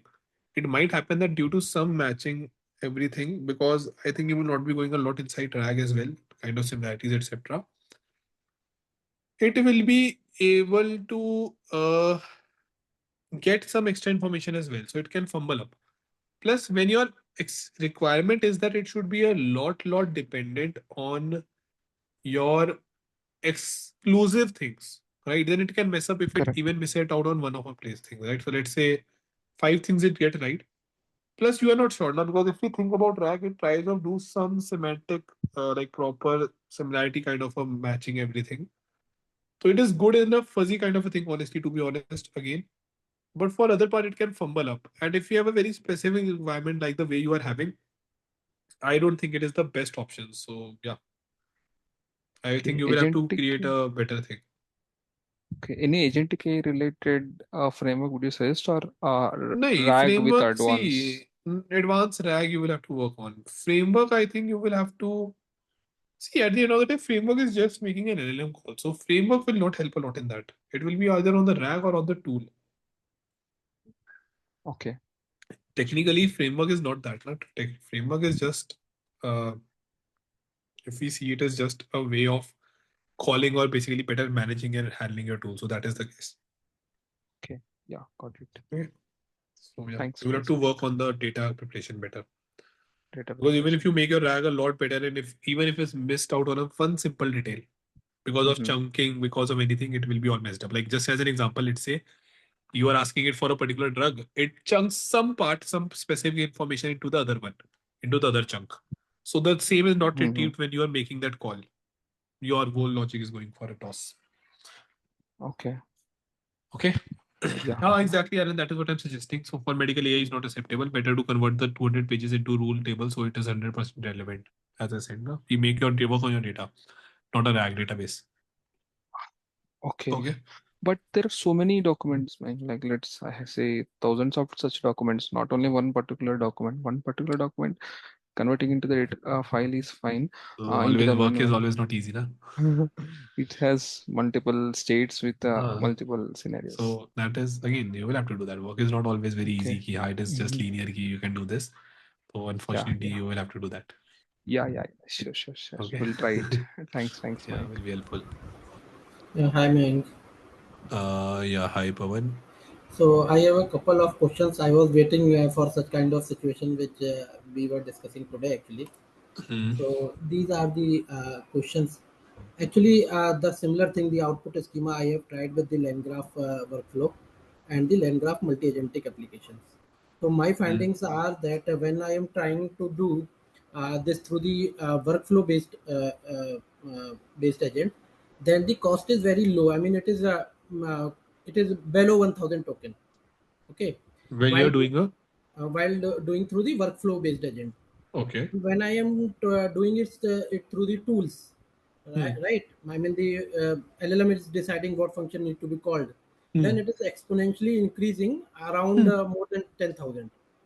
Yes, So it this will. is a very much increase in the cost. Ah, So I'm not. I mean, I just want to know whether it is an expected thing, or it is is there is a expected. scope or a scope of optimization. First question is It this. is expected because when you're calling it via tools, etc., the tools, context, and everything is also going. Mhm. Instead of cost, I will highly suggest to see the tokens because cost is dependent on tokens. That is the Yeah, reason. that's why I'm saying.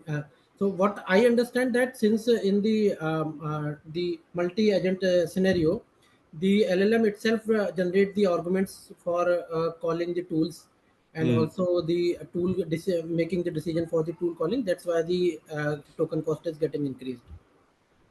Is Yes, it yes, a correct because yes, it has understanding? to make that uh, make that decision and everything, and lots of tool description and all those things are getting sent as well, right? So that is where the Yes. cost increase.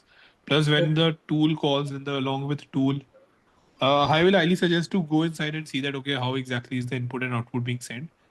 So I will highly suggest instead of directly and for unnecessarily going to the agent part, please see if you can do it via simple orchestration via coding. Like I was just writing some like doing some.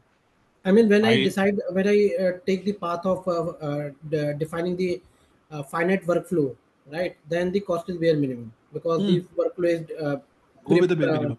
pre-decided, right? Go with the bare minimum if you can do. Okay. Don't Second unnecessarily question is when I make it. am doing the multi-agentic application. So suppose I have a router or supervisor agent on the Hmm. and it has two sub-agent, agent A, Hmm. agent B, and in agent A maybe there are four tools, and I have an output object which is whose properties is getting populated by different tools. Hmm. Okay, so when I want the output schema of that output object, like here if you see there is an input string I have sent in the chat. Here is an input string, then is a lower string property of the object which is getting populated by lower string tool of agent sub-agent A, upper Hmm. string which is getting populated by upper string tool of sub-agent A, similarly otherwise. So I want this output object, right? So I mean, what is the correct way? And similarly for agent B, maybe I have a different output object, right? I'm not getting the question. Like you have So created I'm a saying multi-agent workflow. there is a multi-agent workflow where a sub-agent A is there, sub-agent B is there. Okay. Okay. Hmm. Sub-agent A is producing an output A, which is of different class, and the sub-agent B is producing an output B, which is of different class. Okay. Okay, and I am receiving the final output in the router agent, which is the top parent of sub-agent. Okay. Okay, so how we can generalize these two outputs so that I will get in the final output of the supervisor in a generic form. I mean, these Can't you are the create two a different type of JSON? objects. Can't you create a JSON where you have output A, which is again another JSON? So you will just get that. Is the JSON way is the only way, or can we handle it No, I through think the? JSON is a better, best way because if you're using a agent, then it will be going via LLM. Most probably, it will be going via LLM. And Mhm. if it goes via LLM, you can just best you can do is get the output as a JSON. Okay. LLM doesn't Okay. understand. Like for example, just to give you an example, in ADK as well, it is suggested to not use the internal classes a lot. Like I will find where it is written. The Mm-hmm. documentation, as I said, is messed up. So it suggests that please use the predefined types, don't use your own classes, etc. Because there are chances that it will mess up. So that is Because the when reason we use our own classes, it is very difficult to understand for the what kind LLM. of output is coming, right? For the LLM, now if you define student, teacher, all these things, it will be very difficult for LLM. Okay, got it. The So third do question, which that is casting the at your end. yeah, the third question, which is in between, if my four tools in any agent, and each tool is contributing a property of the output object, Mm. right? So here again, the same logic will sustain that we will return the JSON of that Oh, type, it will and be better. Yeah, just ask it to append to the JSON. Make sure that you do the type checking, and it will be fine. got it. Okay, Okay. thank you, thank you. Hi, Mike. Hi, I'm Teja. Teja. Sorry, Teja, I will mute you. 1 minute. I think it was Pawan. Yeah. Hi, Teja. Teja, you can unmute yourself again. Okay, thanks, Mike. Thanks for your session, Mike. Thank you. My question is this. So we wanted to provide insurance or not. We have multiple subsystems like we will check the documentations, we will check about the discrepancies in the given bank details, all that stuff. So I wanted to generalize this. So we have an orchestrator and we have subtasks as well. So finally decision will be taken, Mike, here. That's the high level flow. So how do I evaluate things here, Mike? So I have a system prompt. So earlier it was working like this, or I have a system prompt one. Now I wanted to improve that to a system prompt two. So how do I gauge this? I mean, what's the reliability of it, performance? Is the fuzzy output or non checkable output? Fuzzy output or Uh, like structured output? it is fuzzy output. Means we will get a text So like we will say that, hey, this person, we were not so much reliant, like 50% of confidence in his bank statements, and the documents were something like this, and this kind of summary will be there. The original person whose final decision will be taken by the original user, Mike. exactly. So the way I have done it in the industry and something which genuinely works, I'm not a lot honestly aware about the framework if something is there. But what you normally do is you create these multiple cases, you create the expected outcome, etc. And then you run it via some LLM only because see fuzzy output you cannot directly match. So Mhm. it is still easier to match. And then you check how much is the similarity score, like how much they are similar We can maybe calculate the cosine similarity, etc. Why I'm embedding it or something. So the whole thing becomes that how nicely or how closely these fuzzy output are managed. Like for example, just as an example, if you are saying that okay, this person should take a bath. Example, bath should be taken by this person. So these things are kind of suggesting the same thing, right? So they will be Yeah. having a high score.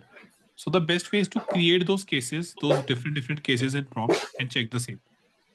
So that is the generally the best way for evaluating your models around the fuzzy input and output. In this Okay. as well, we will be creating those things only, and finally it will be getting checked in the same manner. So yeah. But how do, let us say if I am using ChatGPT 3.1, now I just switch it to GPT 5 model. Oh, so So you run in it this every time. case, Do it every same. time. Okay. Yeah. So just like how we run the test every time we make any change, right? Huh. And this is a very common query, or this is a decision maker as well. If when you try to maybe change your model, etc. So that is something which happens. Okay. Like let's So say how if do your I, model changes in real life, so you handle that via doing the evaluation again. again, we need to run all that. Let us Yeah, say it we have is having. Yeah, for 1,000. example, just Right. recently, one of the client, ChatGPT 4.0, it was working pretty fine. All the prompts, everything was good. As soon as we shifted on ChatGPT 5, things kind of started breaking. So we have to run those eval sets, everything properly again. Yes, Michael. Thanks for that. But there is no such framework available for these kind of stuff Not a because good one which I'm aware about. I'm telling you what generally happen in the industry, what is easier to do. Okay. okay. In the evaluation as well for the fuzzy output, so at least this is the case for the time Okay, being. if I make them as structured output, maybe Then you the can same easily things like compare the keys and it will be better. Few keys okay. will be easier to compare, right? Still, you will have to run like again. It is not that structure out. It's structure output. If you are getting the same information in structure, still you will have to compare them, but it will be easier in keys. So you can have some thing. Let's say 5 keys are passing, 4 are failing. So those things will be helpful. Okay, like for even if it is structured as well, there is no such frameworks Because available. see, there is no like any framework. If you just normally think about it, at the end of the day, it will only be doing this thing, right? It will be for sure running the fuzzy output via some logic or some LLM. Yeah. Because how will you correct that? So that we are doing manually just.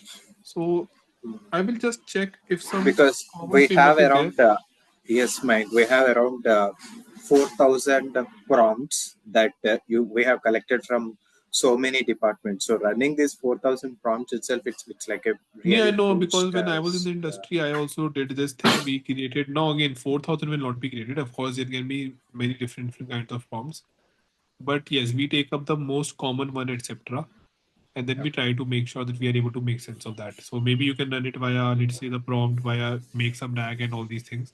So there is deep eval. You can check that out. Mhm. Okay. But the idea is that again, it will be a little bit fuzzy in nature only. Like I don't know that some framework will be there who will be doing it without that. It will just be making it easier. Maybe that can be the case. So that I will check once. Okay. Okay, Mike. Thanks for your patience and So that is explanation. the case, I guess. Yeah. Thanks. Right. I got it. Sai Prakash, Sai Pradeep, you can go next. Ram Prakash, you can go next. Randall, you can go next. Can you hear me? Yes, yes, you're audible. There's an echo, but you're audible. Oh, yeah, great. I'm trying to set the proper expectations for when assignment reviews will be completed and returned. I have to do that. I think you have sent yours. I'm extremely sorry. I'm not getting time. I'm being real honest about this. Multiple things are happening. I will do that. You're on priority. Okay, I will make sure. I think you asked for the last time as well. The develop like the actually in my company, as I told last time, the someone like is sick for my front end developer, so I have to do some work there. So I think your assignment is there. Using proxy integration and requesting appointment agile review of assignment 0. So we'll do that. Don't worry. Okay. Okay, yeah. Am I the only one, or was it the whole class? So I went through few of them, but I want to send a proper best one, let's say, as a result. and then I will be doing it. So I like, if you will see from my side, I get so many solutions, right? But I'm a single person who is doing all these things because no one knows AutoGen in the back, like in other mentors as well. So that's why there is a problem. Okay, so let's, Lots of echo. yeah, I'm getting a bad. It's a echo at your end. Can you enter in the chat when I should be able to receive my review, and what means I will need to do to receive it? Will it be email or You don't have somewhere to do else? anything. It's on me. You don't have to do anything. It's totally on me. Okay, and how will you let me know it's ready? I will send you an email now. I'm sorry. Can you put it in the chat, because this echo is terrible. It's at your end only. Can you check that? Why is it coming at your end? I can barely hear what you're saying. Everyone, I hope my voice is fine. I beg your pardon?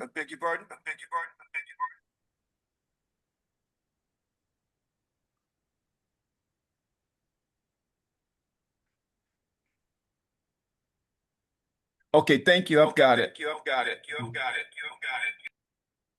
Great. You can ask your doubt in the chat only, Randall, because there is a lot of noise, so it will be helpful. Ram Prakash, Sai Pradeep. Yeah, can able to hear me?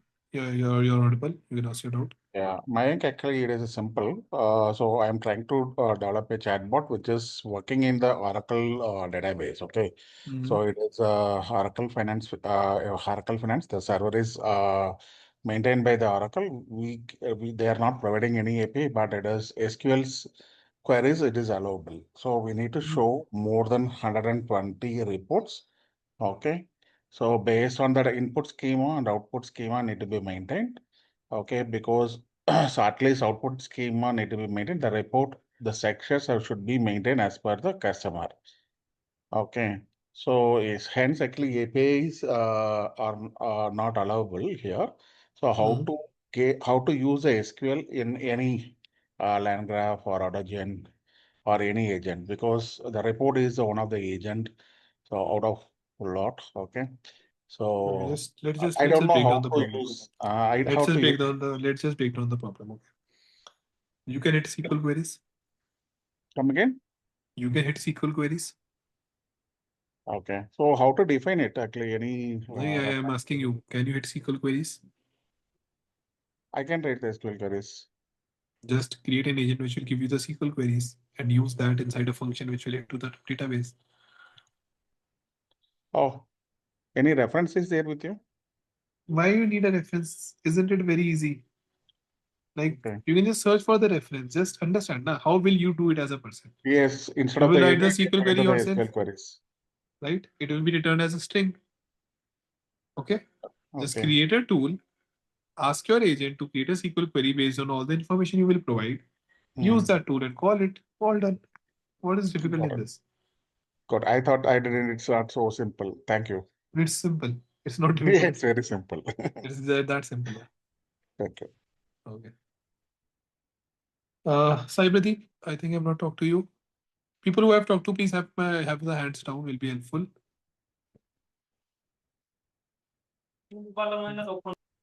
Velugu, you can go next.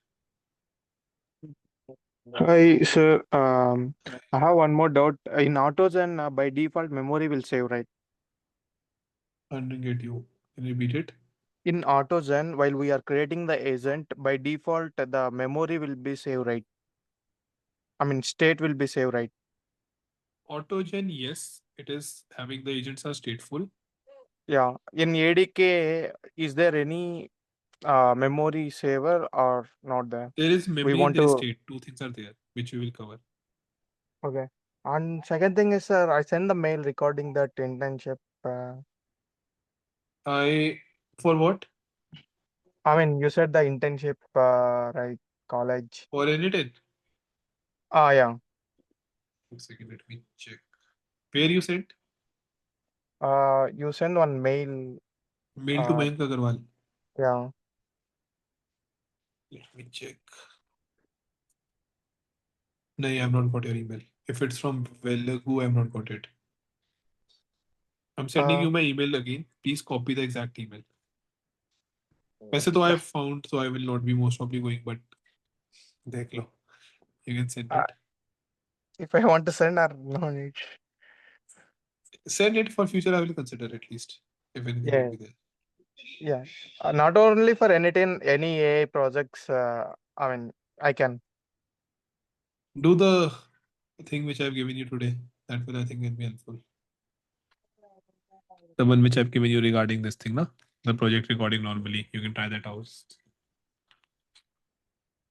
Okay. Okay. Step. Yeah. Okay. Again, I don't, you know that I don't hire lots of people, so उसमें थोड़ा सा we will have to handle that.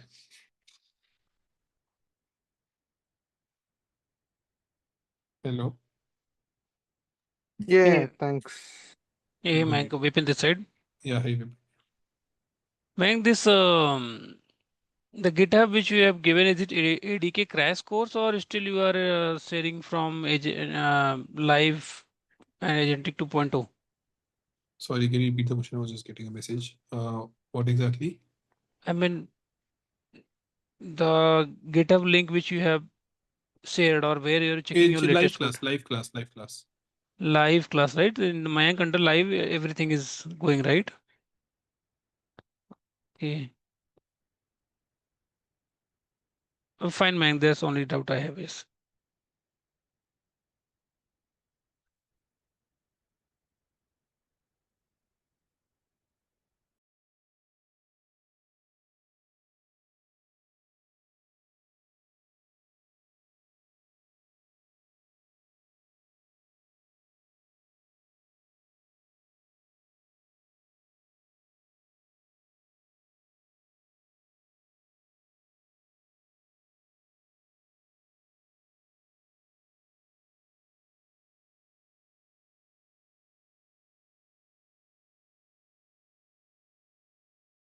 Hello. Hi, Vipin. Can you repeat it? Sorry. What I was asking is everything is going under live class, right? There is no ADK crash course kind of thing. No. It's everything is in ADK, live class ADK. Live class ADK. And that's it. Yeah. Yeah. Okay. Fine. Thank you, Mike. Great session once again. Thank you. People who have talked to please can you have your hands down? Will be helpful. Satya, you can ask next. I think Velugu I have talked to. Sai Pradeep also have talked to. Hey, Mank. I just joined late today, but I can go through the recording. I have one question. Basically, we have all these Gen AI frameworks are out of the box, right? So basically, I'm basically from the big data engineer. Okay, I was working fully into the database and Azure data factory kind of things. But in that thing, whatever we are learning here, land graph, all these things, AutoGen, already recently available in database, right? So Available in? Agent Bricks and database, Azure database. Database is there. Yeah. Yeah, so this is just recently that beta version. So that will be Agent Bricks where we I've can not build the checked it out, supervisor. honestly. I will be checking it once. I've not gone through it, but shortly they will be adding it soon. Yeah, I know. So yeah, I am trying to build that.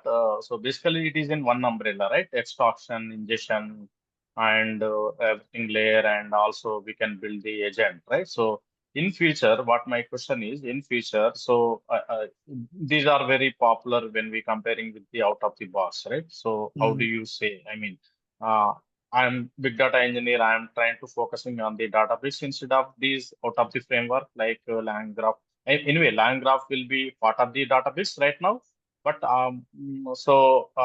these are very helpful. But instead of focusing more on the building here, so I want to focusing on the database side.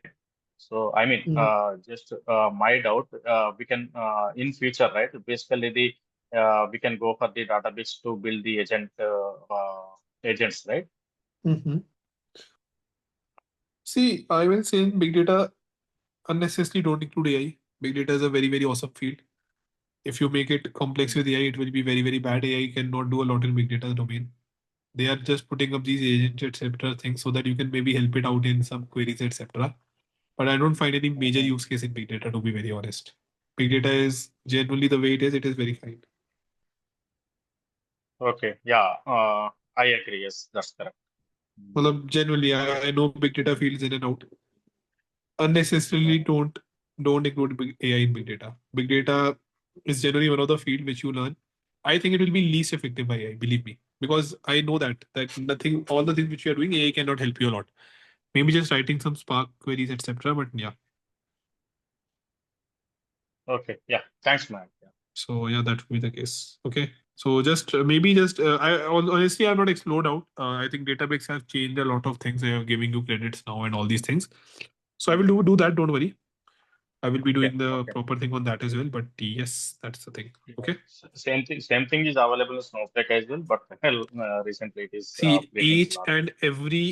each and everything, right? Will be having AI in future. Yes, correct. Yeah. So no worries in that. Just see where it exactly it is used. Yeah. Okay. Thank you, man. Okay. Cool. I think last people are left. So for Tanmoy, Sai Pradeep, I think I've connected with you. Satya, I have connected. And Raj. So yeah, any of you can ask the question.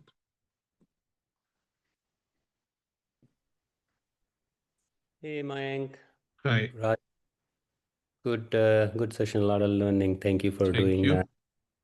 And in N8N, I'm building a project, and I'm having some difficulty with the reading the logs.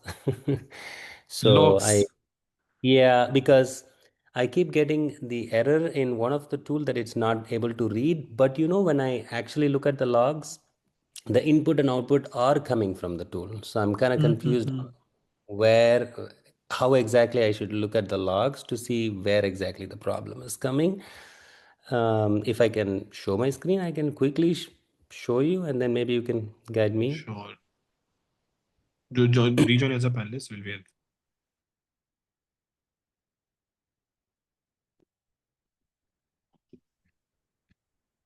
Anyone else can ask it out meanwhile. Yeah. So you can share the screen, Raj. Oh yes, I am. I think Sai Pradeep we have connected. People who have talked to, please have your hands down. Tanmay, if you can ask it out panelly, you can ask it.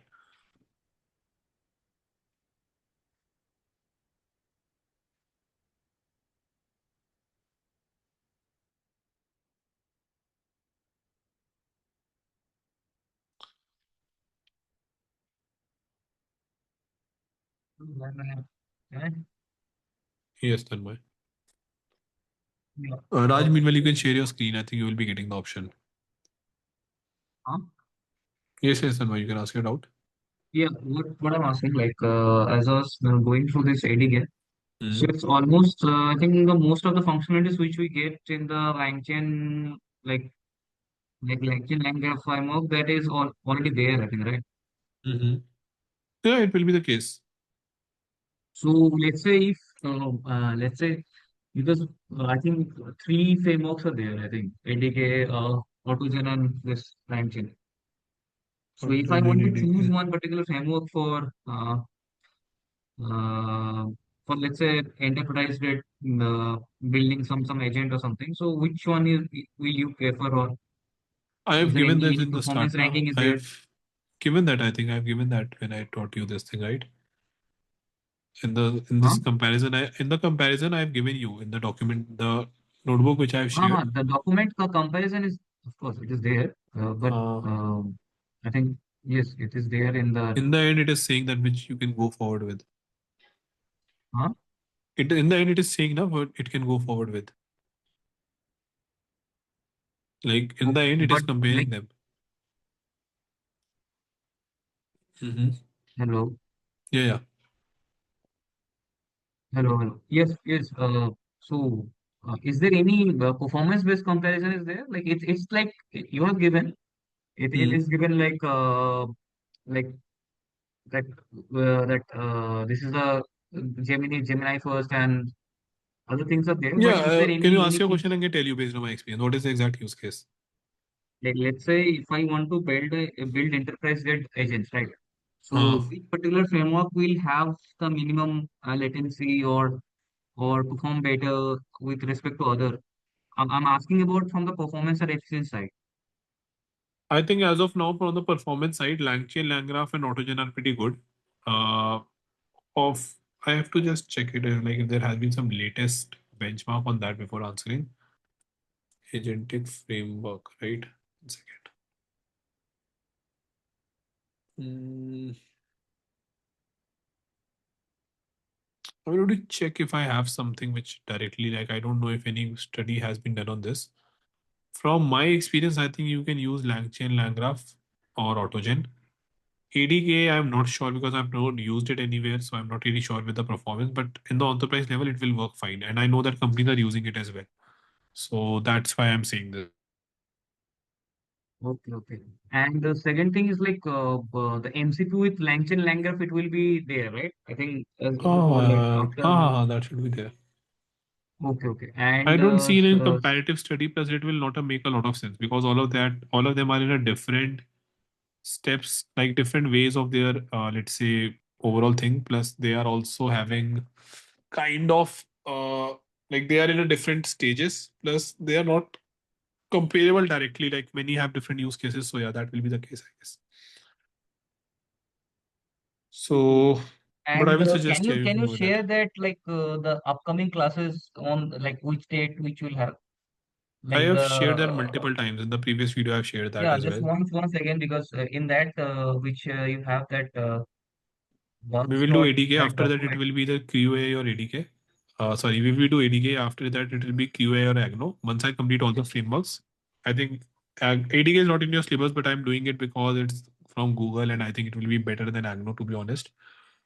And Mhm. once you complete this, then I think some part of Langgraph was left, so I will be covering that. I'm not sure what exactly was that part was, but yes, I will be covering that. Okay, okay, fine. So Mm. just if you can because in the tentative timeline only ADK till ADK is there. So if you can just share once, I it will be told that helpful. towards the class as well. Multiple times I've shared. I told that 12, 14 or 20th ATK will complete. Then I think Mm-hmm. after that, two weeks, I think. So for frameworks, I think it will be now 2 weeks because now you understand in depth. For future frameworks, I think I will be directly going the project. So that will be helpful, I believe, because more or less every framework is same in terms of that. Like you can make an agent, you can make tools, all these things are almost the same. Okay, fine. Okay.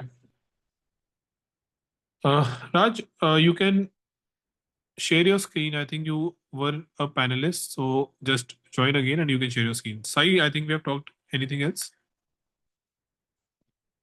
Hello, Sai. Hello.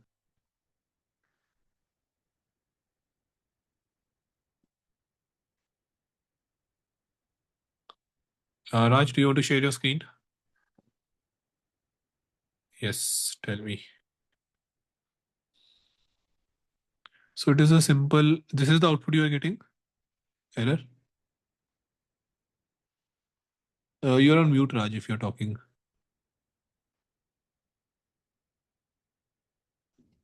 Okay, can you hear me? Yes, yes, now I'm able to hear you. Yeah. So simple context here. This agent does verify user and then it gets the claim status. So these two tools it is supposed to use based on what input that I'm doing, right? And then I'm seeing that in everything here, right? So this has been working perfectly fine. So this query and I get a response. And then it Final goes, output is not right. Final output is not in the structure you are asking it. So that is the whole problem. yeah. So it did not even go into this tool. You And have to then specify the prompt thing properly. Then so I mean based on log I'm seeing, I'm not seeing where exactly it failed actually. So if I see here, this is all the yeah, I'm telling same. now it failed. I'm telling you where it failed. Go to the last one. This one?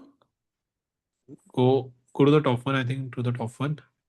Top. Yeah, this is the summary, right? The agent summary.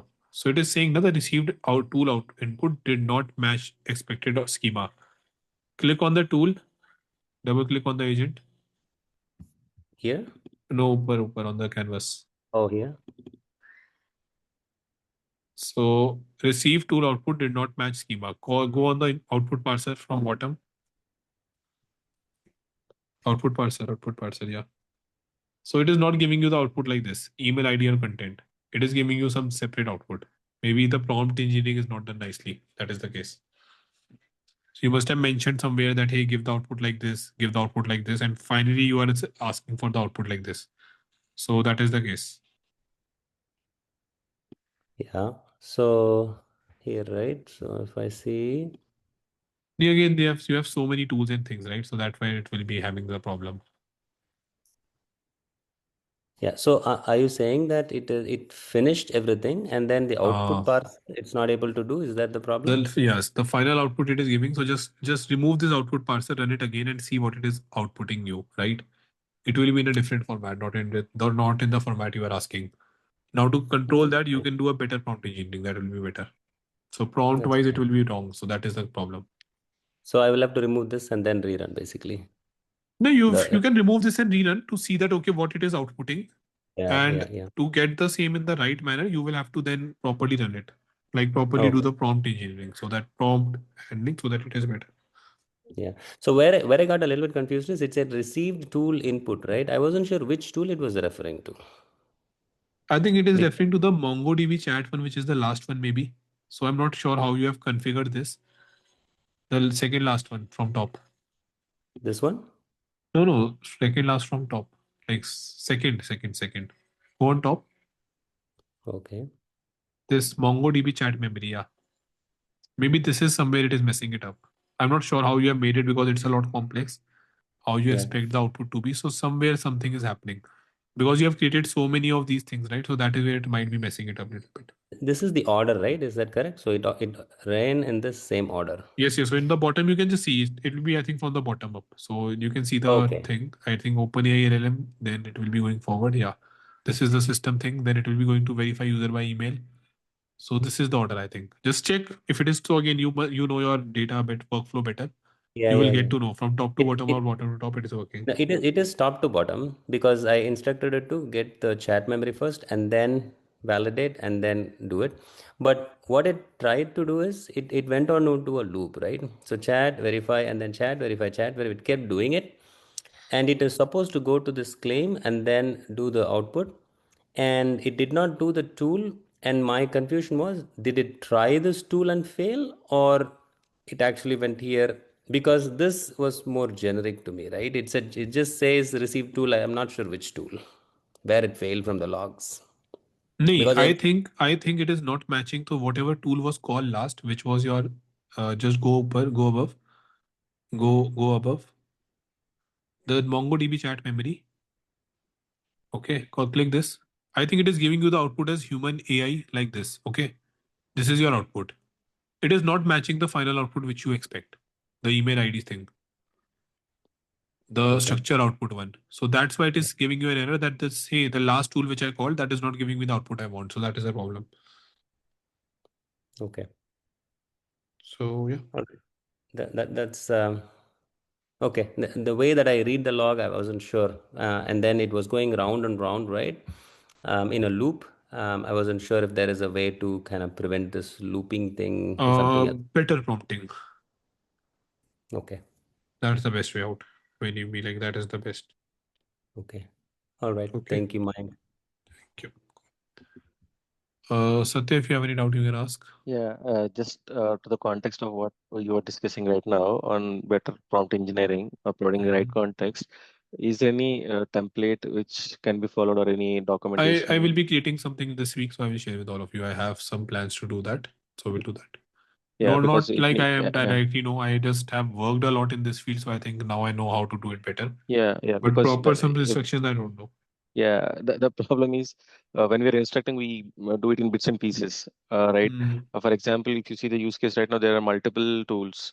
right? I mean, testing all of them together may be a painful task, right? Maybe you have to take the one tool and attach another tool, maybe a couple of tools, yeah, add one tool back to back, and then it may give. And your prompt also has to be evolved appropriately, right, with the complexity of the use case. So it may have an actor, and I mean, providing as much information as possible is what we all say.